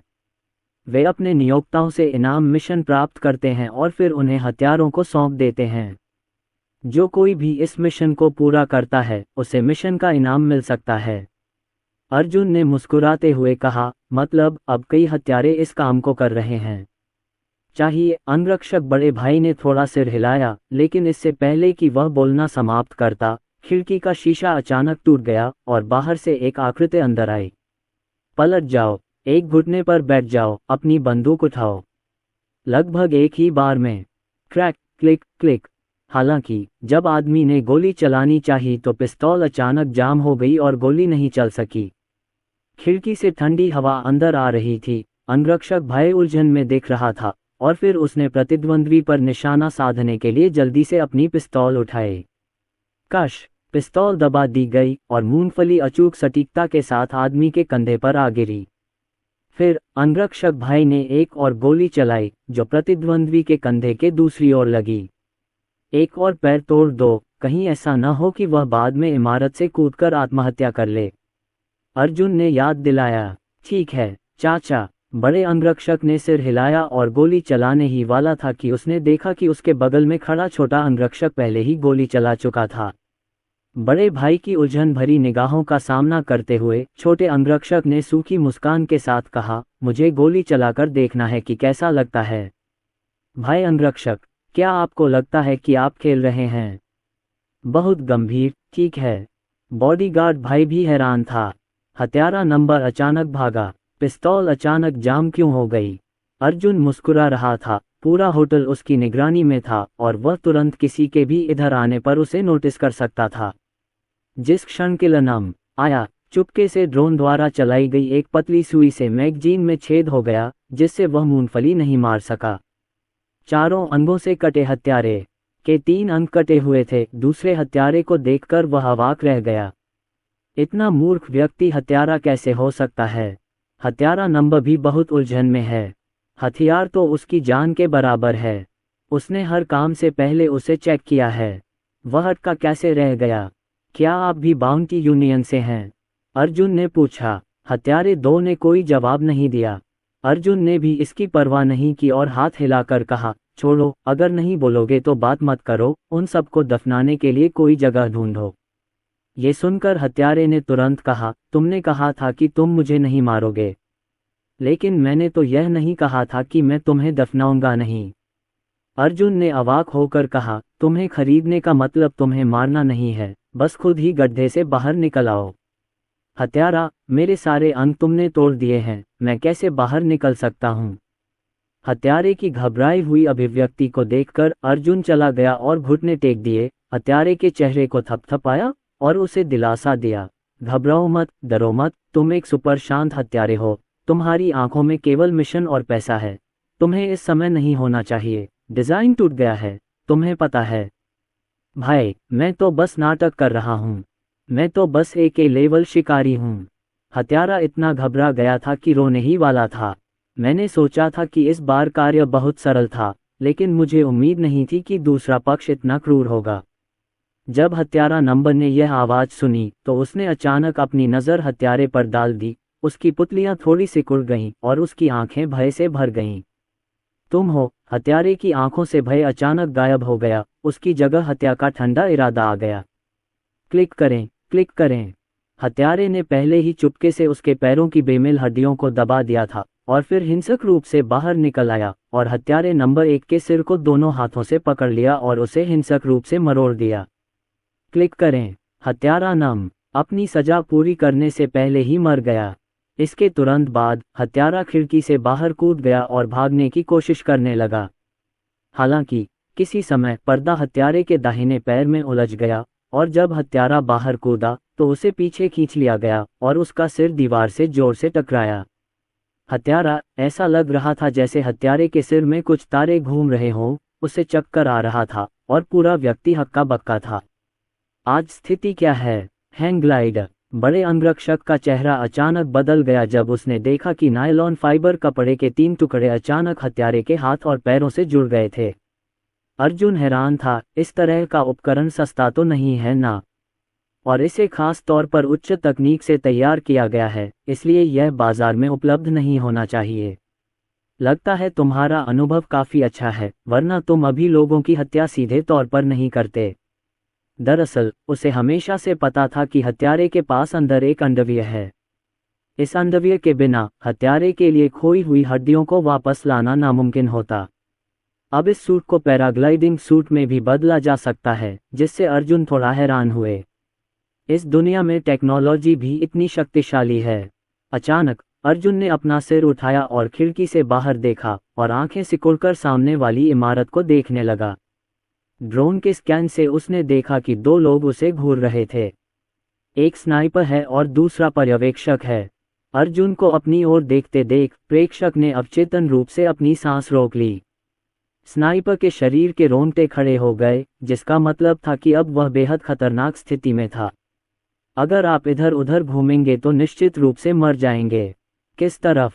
निशानेबाज का गला सूख गया था, वह अपनी पलकें हिलाने की भी हिम्मत नहीं कर पा रहा था और उसने धीमी आवाज में पूछा। वह पूछ रहा था कि खतरा कहाँ से आया है और क्या बच निकलने का कोई मौका है। खैर, ऐसा लगता है कि यह हमारे ठीक सामने है। दर्शक ने दूरबीन नीचे गिरा दी और आत्मसमर्पण में अपने हाथ ऊपर उठा दिए। उनके सामने खालीपन के अलावा कुछ भी नहीं था, लेकिन अर्जुन की दृष्टि के क्षेत्र में इन 2 लोगों पर निशाना साधते हुए 90 ड्रोन हैं। Ding dong. दरवाजे के बाहर कोई व्यक्ति घंटी बजा रहा था और पूछ रहा था, सर, यहाँ क्या हुआ? बड़े अंगरक्षक भाई और युवा अंगरक्षक भाई ने अपनी नजरें दरवाजे की ओर घुमा लीं। अर्जुन ने कहा, ये होटल के सुरक्षा गार्ड हैं, आप जाकर उन्हें समझाए और फिर किसी को मौके पर भेजकर मामले को सुलझाए, मुझे परेशान मत कीजिए। अर्जुन थोड़ा असहाय था। अगर होटल के सुरक्षाकर्मी अंदर आकर ये दृश्य देखते तो वे पुलिस को जरूर सूचित कर देते। लेकिन अर्जुन को डर नहीं है, वह आत्मरक्षा के लिए ऐसा कर रहा है, और यह भी नहीं कि ये हत्यारे निश्चित रूप से उनकी पहचान का पता लगाने में सफल हो जाएंगे। चिंता मत करो चाचा, इस मामले से आपको कोई फर्क नहीं पड़ेगा। अंगरक्षक बड़े भाई ने थोड़ा सिर हिलाया, वह जानता था कि इस मामले से कैसे निपटना है। इसके बाद अंगरक्षक भाई ने वॉकी टॉकी पर अन्य लोगों को आने के लिए सूचित किया और दरवाजा खोलने की जल्दी नहीं की। दरवाजे पर खड़े 2 सुरक्षा गार्डों ने अचानक इतने सारे सूट पहने अंगरक्षकों को आते देखा, वे दोनों थोड़ा कांप गए। ये कैसी लड़ाई है? वे सभी जानते हैं कि इस मंजिल पर विशिष्ट अतिथि रहते हैं, लेकिन ये बहुत महंगा है। दरवाजा खुला और बड़ा अंगरक्षक उसके पास खड़ा होकर दोनों सुरक्षा गार्डों को भावशून्यता से देख रहा था। भाई, यार, हमने देखा कि नीचे तुम्हारे घर का शीशा टूटा हुआ था, तो हम देखने ऊपर आ गए। एक सुरक्षा गार्ड ने रूखेपन से समझाया। एक हत्यारा घुस आया। बड़े अंगरक्षक ने उदासीनता से कहा, आप अंदर जाकर देख सकते हैं। नहीं, इसकी कोई जरूरत नहीं है। यह अच्छी बात है कि आप ठीक हैं। एक अन्य सुरक्षा गार्ड भी इन ताकतवर लोगों को अपने चारों ओर घिरा देखकर डर गया। यहाँ तक कि अगर यहाँ कुछ हुआ भी तो उन 2 छोटे सुरक्षा गार्डों की देखभाल करने की बारी उनकी नहीं थी। अंदर आओ, पुलिस को सूचित करो ताकि इस मामले से निपटा जा सके। अर्जुन ने कहा, हमारे बॉस ने तुम्हें अंदर आने दिया। अंगरक्षक भाई ने कहा। दोनों सुरक्षा गार्डों ने एक दूसरे की ओर देखा और दोनों ने एक दूसरे की आंखों में भय और आतंक देखा। अब उन्हें लगता है कि वे बड़ी मुसीबत में फंस गए हैं। वे यह मजा देखने के लिए क्यों दौड़ रहे हैं? अब जब ये खत्म हो गया है तो वे अपनी जान लेने जा रहे हैं। अंदर प्रवेश करने के बाद 2 सुरक्षा गार्ड इतने भयभीत हो गए कि उनके पैर कमजोर पड़ गए जब उन्होंने देखा कि हॉल में अभी भी लोग मृत पड़े हैं। आप क्या? अर्जुन को अजीब लगा, वह अचानक जमीन पर क्यों बैठ गया? सुरक्षा गार्ड ने शोकाकुल चेहरे के साथ कहा, बॉस, हमने अभी देखा कि यहाँ कांच टूटा हुआ था और फिर हम स्थिति का पता लगाने के लिए ऊपर आए। हमें नहीं पता कि यहाँ क्या हुआ, हम वास्तव में नहीं जानते। हमें जाने दें। बेशक, मैं जानता हूं कि आप यहाँ स्थिति को समझने के लिए आए हैं। अर्जुन और भी आश्चर्यचकित हुआ। एक अन्य सुरक्षा गार्ड ने सावधानी से कहा, बॉस, तो क्या हम जा सकते हैं? नहीं, अर्जुन ने अपना सिर थोड़ा हिलाया। सुरक्षा गार्ड, ये देखकर कि इन दोनों लोगों के चेहरे अभी भी उदास थे, अर्जुन ने असहाय होकर याद दिलाया, क्या तुमने नहीं देखा कि यहाँ कोई मर गया है? पुलिस को बुलाओ, हत्यारे यहाँ हैं, तुम अभी भी क्या कर रहे हो? सुरक्षाकर्मी ने हत्यारे को वापस खींच लिया था और उसे एक नई कुर्सी से बांध दिया था। ओह, ये सुनकर कि अर्जुन उनके साथ कोई चाल नहीं चल रहा है, सुरक्षा गार्ड ने जल्दी से पुलिस को फोन करने के लिए अपना मोबाइल फोन निकाला। अर्जुन ने आह भरते हुए कहा, इस होटल के सुरक्षा गार्ड थोड़े मूर्ख क्यों हैं? हालांकि जब अर्जुन ने फिर से विपरीत इमारत की ओर देखा तो उसने पाया कि स्नाइपर और पर्यवेक्षक दोनों भाग गए थे। अर्जुन बुदबुदाया, तुम बहुत तेज दौड़ते हो। अंत में भारत से पुलिस भी घटनास्थल पर आए और हत्यारे तथा शव को अपने साथ ले गई। मेहरा ग्रुप के वकील इस मामले की आगे की कार्रवाई के लिए जिम्मेदार हैं। जब ये घटना घटी तो ग्रुप के वरिष्ठ प्रबंधन ने उनसे जल्द से जल्द इस मामले को निपटाने को कहा था। कोई गलती नहीं होनी चाहिए। होटल में शीघ्र ही शांति लौट आए। होटल ने तुरंत ही किसी को कांच का एक टुकड़ा पुनः लगाने और घटनास्थल को साफ करने के लिए कहा। अर्जुन को इनकी ज्यादा परवाह नहीं थी। वह हत्यारे की पहचान को लेकर सबसे अधिक चिंतित रहता है, क्योंकि उसे हमेशा लगता है कि दूसरा पक्ष वास्तविक हत्यारा नहीं है, बल्कि उसके अन्य उद्देश्य हैं। सामान्यतः कहा जाए तो हत्यारे अकेले होते हैं, लेकिन जब हत्यारा अभी भाग रहा था तो सामने वाली इमारत में मौजूद निशानेबाज और पर्यवेक्षक स्पष्ट रूप से हत्यारे के भागने पर नजर रख रहे थे। साझेदारों के साथ सहयोग करना आसान नहीं है। अगले दिन निशा मेहरा काम पर लग गईं और बातचीत शुरू कर दी। अर्जुन हर समय निशा मेहरा के पीछे पीछे चलता रहा, सबको ड्रोन से देखता रहा। होटल में हुई घटना के कारण मेहरा ग्रुप ने सुरक्षा के प्रयास बढ़ा दिए हैं और निशा मेहरा जब भी यात्रा करेंगी तो पूरी तरह सुरक्षित रहेंगी।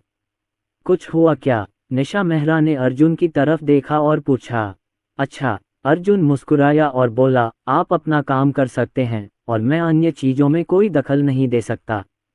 ये सुनकर निशा मेहरा का दिल थोड़ा गर्म हो गया। उसने अर्जुन का कॉलर सीधा किया और कहा, तो फिर तुम ध्यान रखना, मैं यहाँ का मामला निपटा कर तुरंत भारत लौट आऊंगी।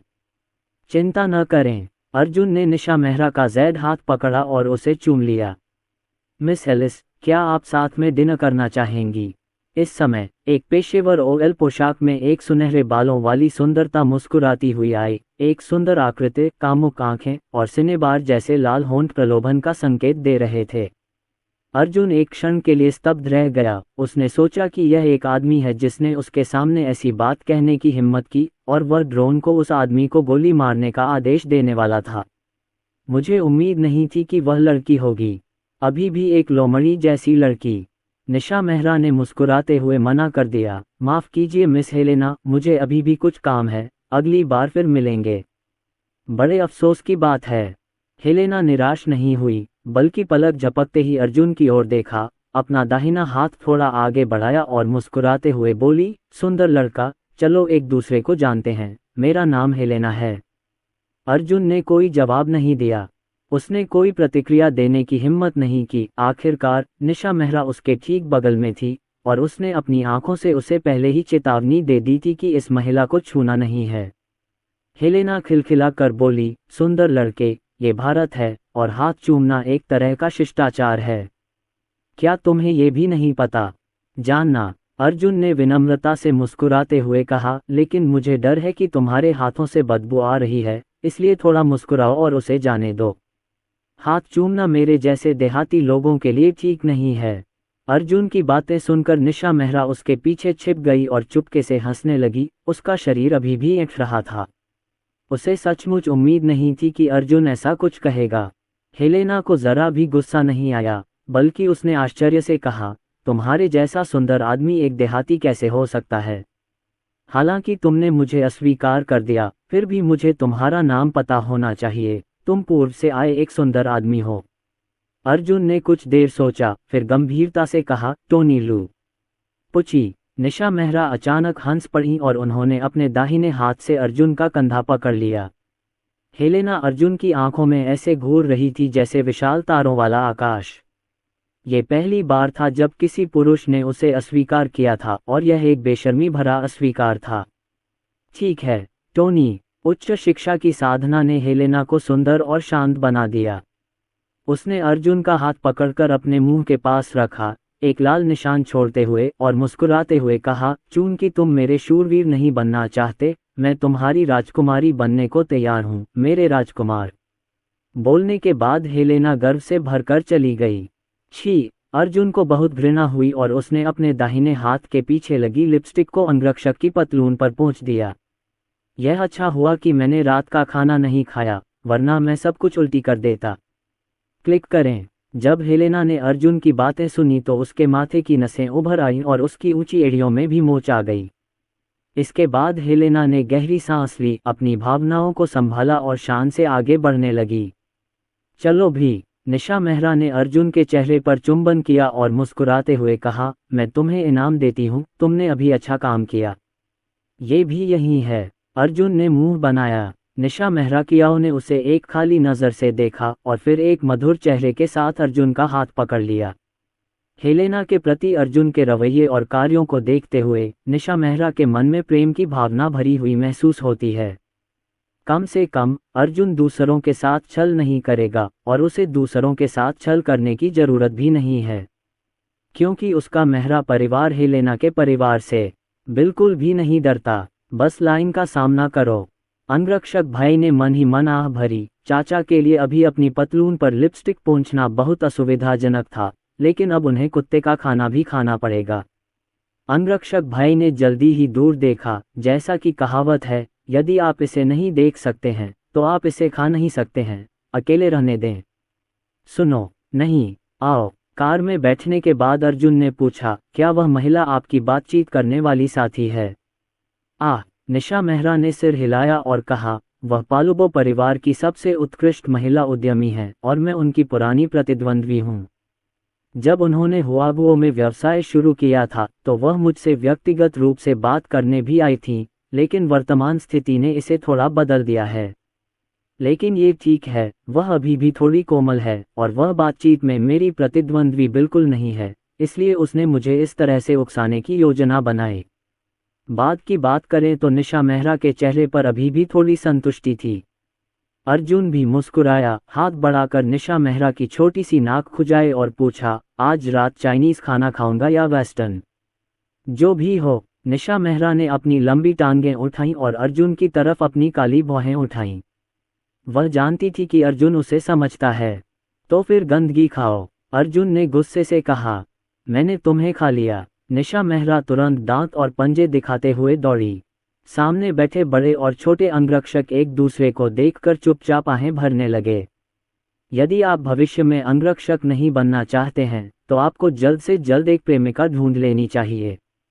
निशा मेहरा ने ज्यादा हंगामा नहीं किया, उसने अपना सिर अर्जुन के कंधे पर टिका दिया और धीरे से कहा, मैंने होटल के बारे में सुना है, आपकी कड़ी मेहनत के लिए धन्यवाद। ये तो बस एक छोटी सी बात है, ज्यादातर तो 2 अंगरक्षकों की मदद से ही होते हैं। अर्जुन हंसा। सामने खड़े 2 लोगों की हिम्मत नहीं हुई कि कुछ बोलें। हालांकि उन्होंने अर्जुन को कोई हरकत करते नहीं देखा था, पर दोनों जानते थे कि असली पिता कौन है। आपकी कड़ी मेहनत के लिए धन्यवाद, निशा मेहरा ने मुस्कुराते हुए सामने खड़े 2 लोगों से कहा। मिस, ये हमारा कर्तव्य है। अंगरक्षक भाई हंसा। सही। निशा मेहरा ने अर्जुन की ओर देखा और मुस्कुराते हुए कहा, हम कल एक पार्टी में जा रहे हैं, तो चलो आज रात तुम्हारे लिए एक शाम की ड्रेस खरीदते हैं, तुम उसमें बहुत सुंदर दिखोगे। निशा मेहरा अभी भी दिखावा करना चाहती है, आखिरकार उसका आदमी इतना सुंदर है और उसका स्वभाव इतना अच्छा है, कल की पार्टी में वह निश्चित रूप से सभी पुरुषों को पछाड़ देगा। अर्जुन ने उसके दिखावे को समझ लिया, मुस्कुराते हुए सिर हिलाया और कहा, ठीक है, मैं तुम्हारी बात सुनूंगा। खाना खाने और कपड़े खरीदने के बाद दोनों होटल लौट आए। कुछ ही देर बाद अंगरक्षक भाई अर्जुन को खोजने आया और वहां की स्थिति बताई। गुरुजी, उन्होंने अपर्याप्त सबूत के कारण उसे जाने दिया। अर्जुन ने आंखें सिकोड़ लीं, क्या ये पर्याप्त सबूत नहीं है? एक हत्यारे को और क्या सबूत चाहिए?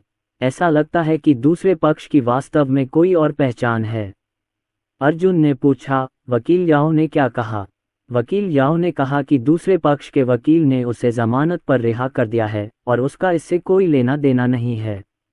अंगरक्षक के बड़े भाई ने जवाब दिया, क्या तुम्हें हत्यारे की पहचान पता चल गई है? अर्जुन ने फिर पूछा, अभी तक नहीं मिला। बड़े भाई अंगरक्षक ने देखा कि अर्जुन की आंखों में कुछ गड़बड़ है और जल्दी से कहा, युवा स्वामी, चिंता न करें, हमने जांच करने की पूरी कोशिश की है और मुझे विश्वास है कि जल्द ही परिणाम सामने आएंगे। और तीसरे स्वामी ने भी बहुत से लोगों को भेजा है। ये निश्चित रूप से पता लगाया जाएगा। ठीक है, अगर आप उसे नहीं ढूंढ पाए तो कोई बात नहीं, बशर्ते वह निशा मेहरा को ढूंढने न आया हो। अर्जुन मुस्कुराया और अंगरक्षक भाई के कंधे पर थपथपाया, तुम्हें ज्यादा घबराने की जरूरत नहीं है, मेरे होते हुए निशा मेहरा को कुछ नहीं होगा। बड़ा अंगरक्षक भयभीत हो गया और व्यंग्यात्मक मुस्कान के साथ बोला, मालिक, ये हमारा काम है। ठीक है ठीक है, अर्जुन ने उसे और अधिक नहीं समझाया। लेकिन उनके साथ अंगरक्षकों का होना अच्छी बात है, कम से कम वह जो कुछ भी करते हैं उसका श्रेय अंगरक्षकों को दे सकते हैं। कहीं ऐसा न हो कि वह कुछ तरीकों का खुलासा कर दें। म्याऊं। अचानक अर्जुन को एक म्याऊं की आवाज़ सुनाई दी जो बहुत परिचित थी। इधर उधर देखते हुए अर्जुन ने देखा कि छोटा अंगरक्षक एक पालतू जानवर का बक्सा लेकर आ रहा है जिसमें गोलू था। गोलू अब और इंतजार करने में असमर्थ था। उसने पिंजरा खोला और बाहर कूद गया। अति उत्साहित होकर अर्जुन की ओर दौड़ा और चिल्लाया, छी फावड़ा चलाने वाले, मुझे तुम्हारी बहुत याद आती है। अर्जुन के चेहरे की मुस्कान धीरे धीरे गायब हो गई। क्या यह मोटा बिल्ली सचमुच यहाँ है? तुम यहाँ क्यों हो? मैं कुछ दिनों में वापस आ जाऊंगा। अर्जुन ने गेंद उठाए, उसके उभरे हुए गालों पर चुटकी काटी और बेबसी से बोला, मैं भी खेलने के लिए बाहर आना चाहता हूँ, घर पर बहुत बोरियत है। गोलू बहुत खुश था। उसने अपने मांसल पंजों से अर्जुन के चेहरे को छुआ और अपना सिर अर्जुन के कंधे पर टिका दिया। अर्जुन, क्या मैंने खेलने के लिए घोड़े पर कदम रखा था? ओह, खेलने के लिए बाहर आओ, बेतहाशा खेलो। अंगरक्षक भाई भी वहां आया और व्यंग्यात्मक मुस्कान के साथ बोला, दादाजी, आपने जो बिल्ली पाली है वह बहुत शोर मचाती है। ये कार में भौंकती रहती है और जब इसे खाना दिया जाता है तब भी नहीं भौंकती। इसके अलावा मैंने वहां के कर्मचारियों को ये कहते सुना है कि यह बिल्ली विमान में अन्य पालतू जानवरों को भी पीटती है। ये बहुत क्रूर है। अर्जुन एक क्षण के लिए स्तब्ध रह गया, फिर अविश्वास से गोलू की ओर देखने लगा। क्या यह मोटी बिल्ली अभी भी लड़ती है? मैंने सोचा था कि जब वह खाना खा रहा होगा तो इधर उधर दौड़ेगा और बाकी समय शांत पड़ा रहेगा। गोलू ने बताया, ऐसा इसलिए है क्योंकि वे बहुत बदबूदार हैं और मुझ पर भौंकते रहते हैं, इसलिए मैं केवल दौड़कर उन्हें पीट सकता हूँ। अर्जुन, आओ, तुम कमाल हो। अर्जुन ने गोलू के पेट को सहलाया, यह अनुमान लगाते हुए कि उसने ज्यादा नहीं खाया है, और कहा, मुझे 2 डिनर बुलाओ और 2 और स्टेक जोड़ दो। ठीक है चाचा, अंगरक्षक भाई ने सिर हिलाया। स्वीट में वापस आकर निशा मेहरा काम कर रही थी। तभी अचानक उसने गोलू को अपनी आंखों के सामने आते देखा तो वह चौंक गई। अरे बिल्ली, क्या तुम्हें मेरी याद आती है? गोलू ने गले लगाने के लिए अपना हाथ बढ़ाया। वाह गोलू, मुझे भी तुम्हारी बहुत याद आती है। निशा मेहरा ने आश्चर्य से गोलू को गले लगा लिया। अर्जुन का चेहरा उदास था और निशा मेहरा समझ सकती थी कि गोलू ने क्या कहा। तुम्हारा नाश्ता कहाँ है? नाश्ता कहाँ है? मैं इसके बिना खुश नहीं हूँ। वाह गोलू, तुम कब आए? क्या अर्जुन तुम्हें लेने ही गया था? म्याऊं, बिल्ली के लिए कोई नाश्ता नहीं है, बिल्ली भूख से मर जाएगी। ये शब्द सुनकर अर्जुन को थोड़ी राहत महसूस हुई। सौभाग्य से निशा मेहरा गोलू की बात समझ नहीं पाए। धूम्रपान करना बंद करो, अब बिल्लियों को धूम्रपान कराना मूर्खता होगी। अर्जुन ने गोलू के सिर पर हाथ फेरते हुए पूछा, तूने घर का सोफा क्यों चबा डाला? तू कोई हस्की नहीं है, घर क्यों तोड़ रहा है? गोलू ने मासूमियत से कहा, ऐसा इसलिए है क्योंकि वह समझ नहीं पाई कि बिल्ली क्या कह रही है, इसलिए वह विरोध जताने के लिए केवल सोफे को काट सकी। अर्जुन अवाक रह गया, शायद दूसरी बहन को इस बिल्ली ने पागल कर दिया था। इस व्यक्ति और बिल्ली को बातचीत करते देख निशा मेहरा को बिल्कुल भी आश्चर्य नहीं हुआ, क्योंकि अर्जुन आमतौर पर गोलू से इसी तरह बात करता है। गोलू भी अर्जुन की बात समझता हुआ प्रतीत होता था और अधिकांश समय वह आज्ञाकारी रहता था और अर्जुन से और भी अधिक लगाव रखता था। रात को बिस्तर पर जाते समय अर्जुन गोलू को बाथरूम में फेंकने की जिद करता रहा, लेकिन गोलू बिस्तर पर कूद गया और जाने से इनकार कर दिया। म्याऊं, गंदगी खोदने वाले, तुम्हें अब बिल्लियां पसंद नहीं हैं, गोलू ने दयनीय स्वर में कहा। इसे बाथरूम में बंद करना घृणित है, या तो सोफा या फर्श, आप चुनिए। अर्जुन ऐसी प्यारी बातों से धोखा नहीं खा सका। ये बिल्ली एक ऐसी बिल्ली है जो सभी पालतू जानवरों को हरा सकती है। लेकिन गोलू की प्यारी प्यारी बातों ने निशा मेहरा का दिल पिघला दिया। उसने गोलू को गले लगाया और मनाते हुए कहा, पापा हमेशा मजाक करते रहते हैं। कोई बात नहीं, मैं तुम्हें बाथरूम में सोने नहीं दूंगा। म्याऊं। गोलू खुशी से बिस्तर पर कूद गया और फिर अर्जुन के बगल में सो गया। गोलू के लिए वह सबसे अधिक प्रिय व्यक्ति अर्जुन है, क्योंकि अर्जुन ने उसे दूसरा जीवन दिया। चाहे अर्जुन कहीं भी जाए, वह हर समय उसका पीछा करना चाहता था। यह आपके लिए बहुत चिपचिपा है। निशा मेहरा ने इसका स्वाद चखा। वह इस बिल्ली के साथ भी बहुत अच्छी है और अर्जुन की मंगेतर के रूप में निशा मेहरा ने हमेशा खुद को गोलू की मां माना है। अर्जुन थोड़ा लाचार था, वह तो निशा मेहरा का वैचारिक कार्य कर रहा था। गोलू को इस समय कौन सी मुसीबत आ पड़ी? क्या यह अच्छा नहीं होगा कि आपका कोई छोटा भाई बहन हो? आखिरकार मैंने ही इसे पाला है, इसका मुझसे जुड़े रहना स्वाभाविक है। ऐसा इसलिए भी हो सकता है क्योंकि बचपन में एक बार मुझे छोड़ दिया गया था और मुझे दूसरी बार भी छोड़ दिए जाने का डर है। अर्जुन ने गोलू का सिर सहलाया। एक बार वह भी गोलू की तरह दयनीय हो गया था, इसलिए वह गोलू के अकेलेपन को महसूस कर सकता था। म्याऊं, मुझे नींद आ रही है। गोलू ने जम्हाई ली, रजाई ओढ़ी और खुशी से सोने लगा। जब वह सो रहा था तो उसे अपने आसपास अर्जुन की गंध वाली चीजों की आदत हो गई, जिससे वह आसानी से सो गया।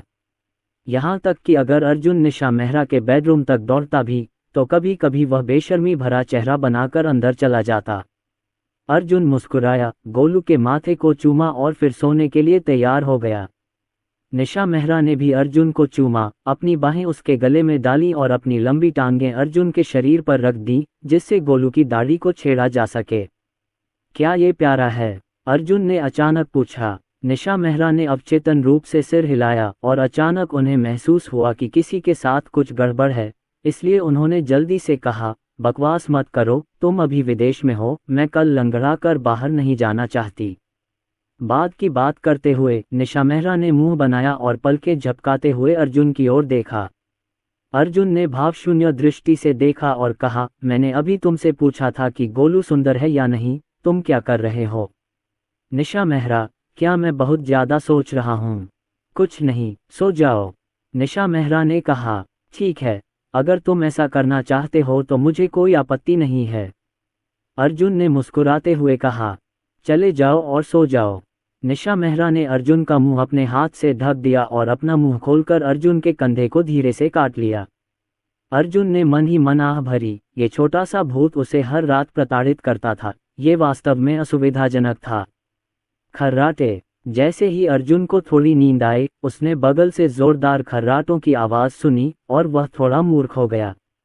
निशा मेहरा ने हड़बड़ाकर अपनी आंखें खोलीं, लेकिन खर्राटों की आवाज सुनकर वह भी जाग गईं और उन्होंने अपना हाथ बढ़ाकर अर्जुन की नाक दबा ली। मैं खर्राटे नहीं ले रहा हूँ, अर्जुन ने जल्दी से अपनी बेगुनाही साबित कर दी। इसे लॉबी में सोफे पर फेंक दो, निशा मेहरा विलाप करते हुए बोली। कौन सहन कर सकता है खर्राटे? आज रात मोटी बिल्ली ने इतनी जोर से खर्राटे क्यों लिए? कोई बात नहीं, ये बाद में चला जाएगा, अर्जुन मुस्कुराया, ड्रोन को एक अदृश्य जाल छोड़ने दिया और गेंद के क्षेत्र को बंद कर दिया ताकि कोई और आवाज बाहर न आ सके। जब निशा मेहरा ने सुना कि अब खर्राटे बंद हो गए हैं, तो वह अर्जुन के कंधे पर टिक गई और मीठी नींद सो गई। अर्जुन ने गोलू के लिए रजाई भी खींच दी। वह मन ही मन जानता था कि गोलू को शायद विमान में ठीक से नींद नहीं आई होगी, शायद इसलिए कि वह डरा हुआ था। ये भी पहली बार है कि गोलू ने अर्जुन को ढूंढने के लिए लंबी दूरी की यात्रा की। अगले दिन जिंगल बेल, फोन का अलार्म बज उठा। निशा मेहरा ने अर्जुन को थपथपाया और बुदबुदाया, अर्जुन, अलार्म घड़ी बंद कर दो। अर्जुन ने हड़बड़ाकर अपनी आंखें खोलीं और उठना चाहा, लेकिन पाया कि गोलू पहले ही सो चुका था। निशा मेहरा ने भी आंखें आधी सिकोड़ लीं, चेहरे पर बेबसी के भाव थे। उन्होंने बताया कि कल रात कोई उनका हाथ क्यों खींच रहा था। यह एक बिल्ली निकली। अलार्म घड़ी बंद करने के बाद अर्जुन ने गोलू को गले लगाने के लिए अपना हाथ बढ़ाया, फिर निशा मेहरा को गले लगा लिया। वह फिर से सोने के लिए जाना चाहता था। निशा मेहरा ने अर्जुन का चेहरा पकड़ लिया और धीरे से कहा, आज सुबह मेरी मीटिंग है। कुआं। अर्जुन ने अपनी आंखें बंद कर लीं और कहा, मत जाओ, मैं तुम्हारा साथ दूंगा। अगर तुम मेरा साथ दोगे तो मैं काम पर जाऊंगी, बाकी कर्मचारियों को इंतजार मत करवाओ। निशा मेहरा ने अर्जुन के होठों पर चुंबन लिया और मुस्कुराते हुए बोली। हताश होकर अर्जुन के पास निशा मेहरा को जाने देने के अलावा कोई विकल्प नहीं था। अर्जुन भी उठकर बैठ गया और अपनी कमर को तानकर अपने सुडौल पेट और छाती की मांसपेशियों को दिखाने लगा। उसका सुडौल शरीर अचूक था और उस पर मानो टिमटिमाते तारे हों। निशा मेहरा ने एक नज़र डाली और आह भरी, यह आंकड़ा जीवन भर के लिए पर्याप्त नहीं है। म्याऊं। गोलू भी जाग गया और उसने थोड़ा असंतोष व्यक्त किया। अर्जुन ने अपना हाथ बढ़ाकर उसकी गर्दन के पीछे का हिस्सा पकड़ा, उसे उठाया और कहा, जल्दी उठो, हम नाश्ता करने जा रहे हैं, और स्टेक भी है। स्टेक? ये कहाँ है? गोलू तुरंत जाग गया। उसने अपनी आंखें खोली और चारों ओर देखा। उसकी छोटी सी जीभ बाहर निकली हुई थी। लेकिन जब उसे पता चला कि उसके साथ फिर से धोखा हुआ है तो वह निराश होकर बिस्तर पर लेट गई। एक दिन स्टेक के साथ जागना सबसे खुशी की बात है। अर्जुन हॉल में गया और 3 कप दूध डाला, फिर दूध का तापमान बढ़ाने के लिए गर्म पानी का इस्तेमाल किया और फिर नूडल्स पकाना शुरू कर दिया। लगभग खत्म होने के बाद निशा मेहरा भी बाथरूम से बाहर आई, फ्रेश और खूबसूरत, बिना मेकअप के भी वह परी जैसी लग रही थी। मुआ। निशा मेहरा बाहर आई, अर्जुन के चेहरे पर फिर से चुंबन किया और फिर खाने की मेज पर बैठ गईं। सबसे पहले उन्होंने अपनी नोटबुक निकाली और आज का काम लिखना शुरू किया। अर्जुन ने असहाय होकर अपना सिर हिलाया, फिर बाथरूम में चला गया और उसी समय चिल्लाया, यदि तुम अपने दांत ब्रश करने और अपना चेहरा धोने नहीं आए तो हम बाद में बाहर चले जाएंगे। उन्होंने यह बात गोलू के लिए कही थी। म्याऊं। गोलू ने जोर से विरोध किया, ये वह बिल्ली का जीवन नहीं है जो वह चाहती है। लेकिन विरोध तो विरोध था और गोलू फिर भी बाथरूम की ओर चला गया। तो एक बड़ा और एक छोटा दर्पण के सामने अपने दांत ब्रश करने लगे। बेशक गेंद के मांस पैड में एक प्रकार का सोखना बल होता है जो आसानी से टूथब्रश हैंडल को अवशोषित कर सकता है और अपने दांतों को खुद से ब्रश कर सकता है। अपने दांत ब्रश करने और चेहरा धोने के बाद गोलू जल्दी से खाने की मेज पर गया, गर्म दूध के 2 घूंट चाटे, फिर मांस के टुकड़े में कांटा फंसाया और धीरे धीरे खुद ही खाने लगा। निशा मेहरा को बहुत समय पहले आश्चर्य नहीं हुआ था, क्योंकि अर्जुन द्वारा पाली गई बिल्ली में बहुत सारी जादुई विशेषताएं थीं। निशा मेहरा ने याद दिलाया, बाहर ठंड है, बाहर जाने से पहले गोलू को कपड़े पहना देना याद रखना। अर्जुन ने सिर हिलाया। सौभाग्य से पीहू वर्मा ने गोलू के कपड़े भी भेज दिए, वरना बिल्ली को बहुत ठंड लग सकती थी। नाश्ते के बाद गोलू कपड़े पहनने में ज्यादा खुश नहीं था और बोला, म्याऊं, मेरे बहुत सारे बाल हैं, मुझे कपड़े पहनने की जरूरत नहीं है, मुझे ठंड नहीं लग रही है। जल्दी करो, वरना होटल में सो जाओगे, अर्जुन ने कहा। हताश होकर गोलू के पास समझौता करने के अलावा कोई विकल्प नहीं बचा। सुबह निशा मेहरा एक मीटिंग की अध्यक्षता करने के लिए ग्रुप शाखा में वापस गईं। अर्जुन अपने व्यस्त और गंभीर काम से थोड़ा परेशान महसूस कर रहा था, लेकिन वह ये भी जानते थे कि निशा मेहरा पहले से ही जीवन की इस गति की आदी थी और अगर उसे सचमुच आराम करने दिया गया तो वह अचानक से इस स्थिति में ढलने में सक्षम नहीं हो पाएगी। हालांकि अर्जुन के पास आमतौर पर करने के लिए ज़्यादा कुछ नहीं होता है और वह अभी भी बेकार रहता है, इसलिए हर समय निशा मेहरा के साथ रहना बेहतर है। निशा मेहरा समय समय पर अपना सिर घुमाकर अर्जुन की ओर देखती रहती थी। अर्जुन को गेंद पकड़े हुए देखकर उन्हें काफ़ी सहजता महसूस होती थी। अर्जुन सिर्फ वहां बैठे नहीं रहे, उन्होंने अदृश्य ड्रोन के होलोग्राफिक प्रक्षेपण का उपयोग विभिन्न तकनीकी अनुसंधान और विकास को देखने के लिए किया और पहले कुछ उच्च तकनीक प्राप्त करने जा रहे थे। आखिरकार वैज्ञानिक अनुसंधान में बहुत पैसा खर्च होगा। बेशक हालांकि सिस्टम इसे देगा, लेकिन बहुत ज़्यादा नहीं। अर्जुन को भी इसे स्वयं करने की ज़रूरत है और अधिक कच्चा माल वापस खरीदना होगा। वैसे भी प्रौद्योगिकी जैसी चीज़ों के लिए उनमें निवेश करने हेतु पैसा खर्च करना पड़ता है और विकसित चीज़ें उपभोग्य वस्तुएं होती हैं। जब तक इसे बेचा नहीं जाएगा तब तक कोई लाभ नहीं होगा। इसका मतलब यह है कि यह धन उसे अनुसंधान और विकास के लिए उपयोग करना है और उसे इसके बारे में ज़्यादा चिंता करने की ज़रूरत नहीं है। अर्जुन को मन ही मन इस बात पर गर्व था कि यद्यपि व्यवस्था नियम बना सकती है, लेकिन वह नियमों की खामियों का फायदा भी उठा सकती है। अन्यथा 1000 अरब कैसे नष्ट हो सकते हैं? क्या तुम मजाक कर रहे हो? वैसे उपभोग्य वस्तुएं। अर्जुन को अचानक एहसास हुआ कि क्या होगा यदि वह इसमें पैसा लगाए, एक नया उत्पाद विकसित करे और उसे एक ही बार में पूरा खर्च कर दे। वह पैसा चला गया। मैं इतना होशियार कैसे हो सकता हूँ? और भी कई। अर्जुन अचानक पुनः हतोत्साहित हो गया। इतने सारे वैज्ञानिक शोधकर्ता उसे कहाँ से मिले? और इस तरह की तकनीक को लापरवाही से लीक नहीं किया जा सकता, अन्यथा पूरी दुनिया में सनसनी फैल जाएगी। ऐसा लगता है कि हमें अभी भी प्रौद्योगिकी भवन के निर्माण के लिए इंतजार करना होगा। केवल इसी तरह मैं ये गारंटी दे सकता हूँ कि मैं इन चीज़ों को पूरा करने के लिए मशीनों पर निर्भर हूँ। अर्जुन ने मन ही मन आह भरी, लेकिन उसे उन कच्चे मालों की तैयारी शुरू करनी थी और यदि वह उन्हें बाद में तैयार करता तो जाहिर है कि बहुत देर हो चुकी होती। दोपहर को भोजन के बाद विश्राम किया और दोपहर में निशा मेहरा पुनः पालुबो कंपनी चली गईं। अर्जुन स्वाभाविक रूप से उनके साथ चले गए। हालांकि जब वह गोलू को गोद में लेकर अंदर गया तो कंपनी के एक सुरक्षा गार्ड ने उसे रोक दिया और कहा, मिस्टर टोनी, मुझे खेद है, यहाँ पालतू जानवरों को आने की अनुमति नहीं है। अर्जुन वहीं रुक गया और सुरक्षा गार्ड की ओर देखने लगा। सुरक्षा गार्ड 1.9 मीटर लंबा था और उसे देखते समय अर्जुन को अपना सिर थोड़ा ऊपर उठाना पड़ा। अर्जुन मुस्कुराया और बोला, मेरी बिल्ली बहुत आज्ञाकारी और आज्ञाकारी है। यह आपके लिए परेशानी का कारण नहीं बनेगी और इसके बाल भी नहीं झड़ेंगे। कृपया चिंता न करें। सुरक्षा गार्ड ने अपना सिर हिलाया और कहा, माफ़ कीजिए। अर्जुन ने आंखें मूंद लीं। उसने हेलेना को अपने सामने देखा। जाहिर है हेलेना ही थी जिसने इस बात का संकेत दिया था। हेलेना ने मुस्कुराते हुए अर्जुन की तरफ हाथ हिलाया। थोड़े से बदले के अलावा वह ये भी देखना चाहती थी कि अर्जुन इस समस्या का समाधान कैसे करता है। आखिरकार एक अच्छा आदमी सिर्फ दिखावे पर निर्भर नहीं रह सकता, बल्कि उसका दिल भी गहरा होना चाहिए। यदि अर्जुन इस मामले में आगे नहीं बढ़ता है तो इसका मतलब है कि इस मामले में अर्जुन उससे हार गया है। बेशक वह बिल्ली को अंदर नहीं आने देगी, क्योंकि वह समझ सकती थी कि अर्जुन और निशा मेहरा दोनों ही बिल्ली की परवाह करते हैं। निशा मेहरा ने भौहें चढ़ाईं और कहा, सुरक्षा, मैं आज यहाँ चर्चा करने आई हूँ और मैं गारंटी दे सकती हूँ कि यह बिल्ली आपको कोई परेशानी नहीं देगी। अगर आप हमें शर्मिंदा करते रहेंगे तो मैं यहाँ से जाने का ही विकल्प चुनूंगी।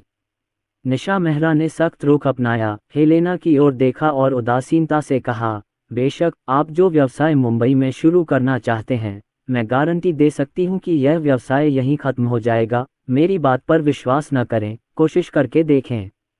अब सुरक्षा गार्ड अपना मन नहीं बना सका, क्योंकि उसके पास हेलेना को देखने के अलावा कोई विकल्प नहीं था। हेलेना की भौहें थोड़ी सिकुड़ गईं। सच कहूं तो वह ऐसी स्थिति नहीं देखना चाहती थी, लेकिन निशा मेहरा बिल्कुल भी पीछे नहीं हटी, जिससे वह कुछ देर के लिए पीछे हटने में असमर्थ हो गईं। ओह, ये तो बहुत बुरा हुआ। किसने कहा कि हम पालुबो लोग पालतू जानवर नहीं ला सकते?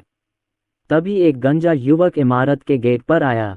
उसने फॉर्मल सूट पहना हुआ था और वह काफी खूबसूरत था। चाचा, जब अंगरक्षक के बड़े भाई ने इस गंजे युवक को देखा तो उसके चेहरे पर अचानक उदासी छा गई। अर्जुन ने भी देखा, ये गंजा युवक हत्यारा है। दिलचस्प। अर्जुन के मुंह के कोने ऊपर उठ गए। पालुबो के लोग। गंजा युवक अर्जुन के पास गया, उसे ऊपर से नीचे तक देखा और आह भरी। अब उसे यह स्वीकार करना होगा कि अर्जुन वास्तव में उससे अधिक सुंदर है तथा उससे अधिक स्वभाव वाला भी है। तड़क। फिर सुरक्षा गार्ड की ओर देखे बिना ही उस गंजे युवक ने गार्ड के चेहरे पर जोरदार थप्पड़ मारा और उसकी तीखी आवाज पूरे हॉल में फैल गई। इमारत में मौजूद किसी भी कर्मचारी की सांस लेने की हिम्मत नहीं हुई। जाहिर है वे इस गंजे युवक से बहुत डरे हुए थे। जिस सुरक्षा गार्ड को पीटा गया था उसने दर्द के बारे में चिल्लाने की हिम्मत नहीं की और चुपचाप इसे सहन किया। तुम निलंबित हुए। गंजा युवक अर्जुन को घूरता रहा, लेकिन वह सुरक्षा गार्ड की ओर से बोल रहा था। निशा मेहरामिंग ऊपर आने ही वाली थी, लेकिन अर्जुन ने उसे रोकने के लिए हाथ बढ़ाया और शांति से उस गंजे युवक को देखा। बहाना करना, वह डरता नहीं है। उसके पास बिताने के लिए बहुत समय है और वह किसी भी समय किसी को पता चले बिना गंजे युवक को मार भी सकता है। हालांकि सुरक्षा गार्ड ने सोचा कि गंजा युवक अर्जुन से बात कर रहा है, इसलिए वह पूरे समय एक तरफ खड़ा रहा, अपना सिर झुकाए रहा और बोलने की हिम्मत नहीं जुटा पाया। मैंने तुम्हें जाने को कहा था, क्या तुमने सुना नहीं? गंजे युवक ने सुरक्षा गार्ड की ओर देखने के लिए अपना सिर घुमाया। उसकी आवाज़ धीरे धीरे ठंडी हो गई। सुरक्षा गार्ड घबरा गया और जल्दी से वहां से चला गया। गंजे युवक ने दूसरे व्यक्ति को आंख मारी। उस व्यक्ति ने अपनी समझदारी दिखाने के लिए हल्का सा सिर हिलाया और सुरक्षा गार्ड के साथ चला गया। नहीं, नहीं, नहीं। सुरक्षा गार्ड की आंखें भय से भरी हुई थीं और वह अच्छी तरह जानता था कि आगे उसका क्या होने वाला है। हेलेना ने थोड़ा सा मुंह बनाया और कहा, भाई, बहुत हो गया, यही कंपनी है। अगर तुम बकवास करती रहोगी तो मुझे तुम्हारा सुंदर चेहरा कुचलने में कोई आपत्ति नहीं है, मेरी प्यारी बहन। गंजे युवक ने चेहरे पर मुस्कान लिए हेलेना की ओर देखा। हालांकि उनकी मुस्कान विशेष रूप से व्यापक है। हेलेना ने भी एक शब्द नहीं कहा। वह अपने दिल में जानती थी कि उसका भाई एक विशिष्ट पागल था। हालांकि इस बड़े भाई के बिना हेलेना का परिवार में इतना सहज व्यवहार नहीं होता। उसके पास जो कुछ भी था वह उसके बड़े भाई ने ही दिया था। गंजे युवक ने फिर अर्जुन की ओर देखा और मुस्कुराते हुए कहा, मुझे अपना परिचय देने दीजिए, मेरा नाम काल पालोबो है। इस जगह पर मैं राजा हूँ। आपका व्यक्तित्व ध्वस्त हो गया है। अर्जुन ने खेद व्यक्त किया, तुम्हें उदासीन होना चाहिए, तुम्हें निर्दयी होना चाहिए और तुम्हारी आंखें अहंकार से भरी होनी चाहिए। यह अफसोस की बात है कि तुम मुस्कुराई, और जब तुम मुस्कुराई तो वह बहुत बदसूरत थी। मेरा सुझाव है कि तुम भविष्य में और अधिक रो। ठीक है, मैं आपका सुझाव स्वीकार करता हूँ। निश्चित रूप से गंजे युवक ने मुस्कुराना बंद कर दिया। उसका चेहरा रंगहीन हो गया और हत्यारे का ठंडा चेहरा वापस आ गया। अगर तुम्हारे हाथ की चोट ठीक हो जाए तो मुझे लगता है कि हम दोस्ती दिखाने के लिए हाथ मिला सकते हैं।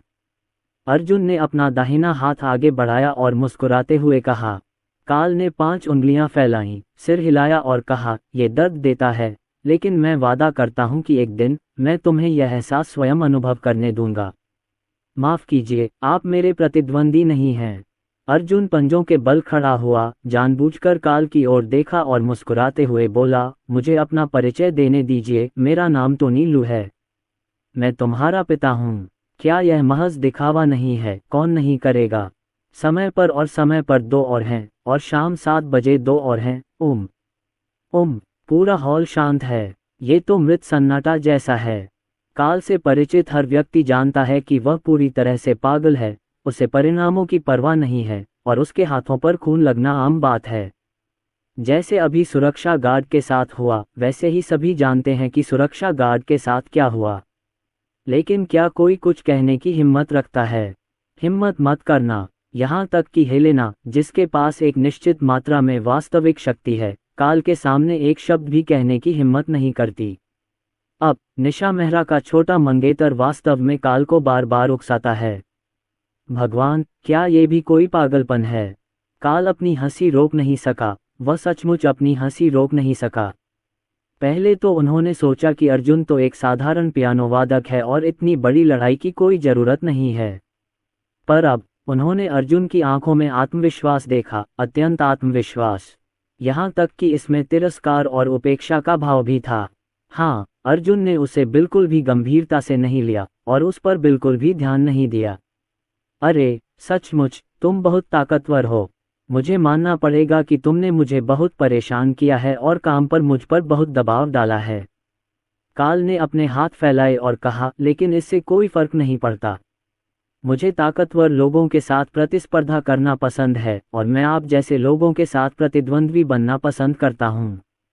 ये कहकर काल ने निशा मेहरा की ओर देखा, अपनी बाज जैसी आंखें सिकुड़ी और पूछा, क्या वह आपकी प्रिय महिला है? आओ मेरी तरफ देखो, मेरी तरफ अच्छी तरह देखो। अर्जुन ने अपनी तर्जनी उंगली आगे बढ़ाई, काल का चेहरा अपने सामने किया और मुस्कुराते हुए कहा, ये देश नहीं है और मुझे काम करने में कोई डर नहीं है, क्या आप समझते हैं? जैसे ही ये शब्द समाप्त हुए, अर्जुन ने अचानक अपना हाथ उठाया और काल के चेहरे पर जोरदार थप्पड़ मार दिया। तड़क! इस ध्वनि ने वहां उपस्थित सभी लोगों को स्तब्ध कर दिया। सभी के चेहरे पर आश्चर्य और सदमे के भाव थे और ऐसा लग रहा था जैसे वे किसी सपने में हों। काल, क्या तुम्हें पूर्व से आए एक सुंदर लड़के ने टक्कर मार दी? या एक थप्पड़? इस थप्पड़ को पालुबो परिवार के चेहरे पर एक थप्पड़ कहा जा सकता है। निशा मेहरा भी डरी हुई थीं। जब से वो अर्जुन से मिली हैं, तब से लेकर अब तक अर्जुन सबके साथ बहुत दोस्ताना और सौहार्दपूर्ण व्यवहार करते हैं। अर्जुन को एक बार भी गुस्सा होते देखना बहुत मुश्किल है। और अब अर्जुन इतने क्रोधित हुए कि उन्होंने अपने हाथ हिला दिए। काल लड़खड़ाते हुए 2 कदम दाहिनी ओर गया, उसके मुंह के कोने से खून बह रहा था, जिसका मतलब था कि थप्पड़ बिल्कुल भी कमजोर नहीं था। हेलेना वहीं जम गई। अब उसके पागल भाई को पीटा गया। इस काल ने गहरी सांस ली, उसका मुंह खून से भर गया था। उसने अपनी लाल जीभ बाहर निकाली और अपने मुंह के कोने को चाटा और मुस्कुराते हुए कहा, सुरक्षा गार्ड अभी आपके साथ बहुत असभ्य था, मुझे वास्तव में आपको मारना चाहिए। अर्जुन ने गेंद निशा मेहरा को सौंपी। निशा मेहरा भी गोलू को गले लगाने आई। उसे नहीं पता था कि अर्जुन क्या करने वाला है, पर उसे लग रहा था कि अर्जुन अब बहुत गुस्से में है, हालांकि ऊपर से वो शांत दिख रहा था। अर्जुन ने काल के कंधों पर अपनी बाहें डाली, कदम दर कदम आगे बढ़ा और धीरे से कहा, हम दोनों इसे सुलझा लेते हैं और अन्य लोगों को इसमें शामिल न करना ही सबसे अच्छा है, समझे? यह मत कहो कि तुम्हारे पीछे एक परिवार खड़ा है, भले ही तुम्हारे पीछे एक दुनिया खड़ी हो, मैं उसे नष्ट कर सकता हूँ। हा हा हा, ठीक है, कोई बात नहीं, मैं तुमसे इस शर्त का वादा करता हूँ। काल जोर से हंसा, ये सही है, अगर तुम खेलना चाहते हो तो मैं तुम्हारे साथ मजे करने आऊंगा। कोई बेवकूफ़ी मत करना। अर्जुन के मुंह का कोना ऊपर उठा और उसने धीमी आवाज में कहा, क्योंकि मैं उतने ही लोगों को मार सकता हूं जितने तुम भेजोगे। अगर तुम्हें मुझ पर विश्वास नहीं है तो तुम कोशिश करके देख सकते हो। मैं तुम्हें किसी भी समय सही जवाब दे सकता हूं। मैं विश्वास करता हूं, मैं आप जैसे लोगों की हर बात पर विश्वास करता हूं। काल ने अपनी छाती की जेब से एक सफ़ेद रुमाल निकाला, अपने मुंह के कोने से खून पोंछा और कहा, ये खेल मज़ेदार होगा, मैं इसका इंतजार कर रहा हूँ। बोलना समाप्त करने के बाद काल ने खून से सना रुमाल हेलेना को सौंप दिया और मुस्कुराते हुए कहा, प्रिय बहन, अन्य कचरा जो इसमें शामिल होना चाहते हैं उन्हें बाहर जाने दें। ये व्यवसाय केवल नी परिवार के साथ किया जाता है और यह केवल नी परिवार के साथ ही किया जा सकता है, समझे? स्पष्ट? समझ गया। हेलेना ने यंत्रवत सिर हिलाया। उसे समझ नहीं आ रहा था कि इस पूरब से आए खूबसूरत लड़के में ऐसी कौन सी जादुई शक्ति है। पागल भाई को थप्पड़ मारने के बाद भी वे दोनों ऐसे ही बातें करते रह सकते हैं। इसके अलावा भाई क्रेजी ने उसे केवल नी परिवार के साथ सहयोग करने के लिए कहा। इसका अर्थ ये भी है कि बातचीत समाप्त हो गई है और दोनों पक्ष अत्यंत तीव्र गति से सहयोग पर हस्ताक्षर की प्रक्रिया में प्रवेश करेंगे। निशा मेहरा भी काफ़ी हैरान थी, उसे नहीं पता था कि अर्जुन का काल के साथ कैसा रिश्ता था। लेकिन दूसरी तरफ अर्जुन के थप्पड़ और थप्पड़ को देखते हुए काल का दिमाग बहुत अच्छा नहीं होना चाहिए। मारो, तुम अभी भी मेरे साथ सहयोग करते हो। यहाँ क्या हो रहा है? निशा मेहरा और हेलेना सहयोग के विवरण पर चर्चा करने चली गईं, जबकि अर्जुन गेंद पकड़े हुए होठों पर हल्की मुस्कान लिए चुपचाप बाहर इंतजार कर रहा था। उसके ड्रोन यहाँ चारों ओर निगरानी कर रहे हैं और जब तक दूसरे पक्ष के साथ कुछ गड़बड़ है वह इमारत को उड़ा देगा। काल बचपन से ही घमंडी सज्जन थे। उन्होंने बहुत बुद्धिमत्ता दिखाई, जिसमें उत्कृष्ट शारीरिक क्षमता भी शामिल थी। लेकिन अब जब उन्होंने अर्जुन का सामना किया तो उन्हें एहसास हुआ कि इस दुनिया में अभी भी उत्कृष्ट लोग हैं, चाहे वह कोई भी पहलू हो। अर्जुन बहुत उत्कृष्ट है। एक पियानो वादक की पहचान क्या सिर्फ एक ऐसी चीज़ है जिसका इस्तेमाल आप अपनी असली पहचान छिपाने के लिए करते हैं? काल अर्जुन के बगल में दीवार से टिककर खड़ा था और आंखें सिकोड़ते हुए पूछा, नहीं, मेरी अन्य पहचानें भी हैं। अर्जुन ने हंसते हुए कहा, गायक, निवेशक, दूसरी पीढ़ी के अमीर, निशा मेहरा के मंगेतर। दिलचस्प। काल हंसा और मशाल जैसी आंखों से बोला, लगता है वर्मा परिवार में कोई भी साधारण व्यक्ति नहीं है। ये परिवार बहुत डरावना है। हालांकि यहाँ कम लोग हैं, लेकिन हर कोई दुनिया को हिला सकता है। आप सबसे बड़ा परिवार हैं। अर्जुन ने अपना सिर झुकाया और काल की ओर देखा। इस गंजे आदमी के दिमाग में सचमुच कुछ गड़बड़ है। आप उसके साथ किस तरह के परिवार की बात कर रहे हैं? उसके पास केवल परिवार है, एक खुशहाल और सामंजस्यपूर्ण परिवार। वहाँ बहुत सारे लोग आपका अनुसरण कर रहे थे और हर कोई बस कार्य पूरा करना चाहता था। काल ने समझाया, लेकिन अब तुम मेरी हो और इनामी संघ से कोई हत्यारा नहीं बचेगा, क्योंकि मैंने पहले ही उन हत्यारों को मारने का आदेश दे दिया है। अब से हम प्रतिस्पर्धी हैं। अगर तुम मुझे मार दोगे तो तुम्हें बहुत सारी चीज़ें मिलेंगी और तुम्हारा परिवार फिर से इस दुनिया में सबसे ऊपर खड़ा हो जाएगा। काल थोड़ा पागल लग रहा था और इसे एक प्रकार की बीमारी भी कहा जा सकता है। अंगरक्षक भाई का चेहरा बहुत गंभीर था। प्रतिभाशाली लोग तो पागल हो जाते हैं और काल जैसा प्रतिभाशाली व्यक्ति तो पागल होने की पराकाष्ठा पर होता है। उसने काल के बारे में कई अफवाहें सुनी थीं, लेकिन उनमें से अधिकांश में बताया गया था कि काल खून का प्यासा था, उसके हाथ खून से सने थे, एक कसाई की तरह। मेरे चाचा को ऐसे व्यक्ति द्वारा निशाना बनाया जा रहा है और भविष्य में और भी अधिक परेशानियां होंगी। लेकिन अर्जुन का चेहरा एकदम शांत है। जब तक ये लोग उसके परिवार को परेशान नहीं करते तब तक वह धीरे धीरे इन लोगों के साथ खेल सकता है। यदि इसमें उसके परिवार से संबंधित कोई बात शामिल हो तो वह सीधे हिंसक हमला कर देगा। परिवार ही उसकी अंतिम प्राथमिकता है। बाद में मिलते हैं। काल ने अर्जुन के कंधे पर थपथपाया और मुस्कुराते हुए कहा, आज रात की पार्टी बहुत दिलचस्प है, हा हा हा। कुछ बातें निपटाने के बाद निशा मेहरा बाहर आईं। वह अर्जुन की स्थिति को लेकर सचमुच चिंतित थी। आज के अर्जुन ने उसे एक अलग ही एहसास दिया। यदि अर्जुन पहले गर्म सूर्य था तो आज का अर्जुन ठंडा चंद्रमा है। क्या आप ठीक हैं? निशा मेहरा ने अर्जुन का हाथ पकड़ लिया और चिंता से पूछा। मैं क्या कर सकता हूँ? अर्जुन मुस्कुराया और बोला, चिंता मत करो, मैं इस आदमी को संभाल सकता हूँ, अपने आदमी को कम मत आंको। निशा मेहरा ने थोड़ा सिर हिलाया, लेकिन उन्हें जरा भी राहत महसूस नहीं हुई। अर्जुन ने विषय बदलते हुए पूछा, बातचीत कैसी रही? अगर मैं संतुष्ट नहीं हुआ तो मैं उस आदमी की तलाश जारी रखूंगा। खैर, मेरे हाथ खुजली कर रहे हैं और मैं उसे फिर से पीटना चाहता हूँ। इस पर बातचीत हो चुकी है, निशा मेहरा ने गुस्से से कहा और अर्जुन का हाथ पकड़ते हुए यहाँ से चली गईं। हालांकि इस बार हेलेना ने बहुत आसानी से मुनाफा दे दिया और यह बहुत बड़ा था और कोई अतिरिक्त शर्तें नहीं थीं। मुनाफा लगभग प्रतिशत कम हो गया। निशा मेहरा इसी बात से चिंतित हैं।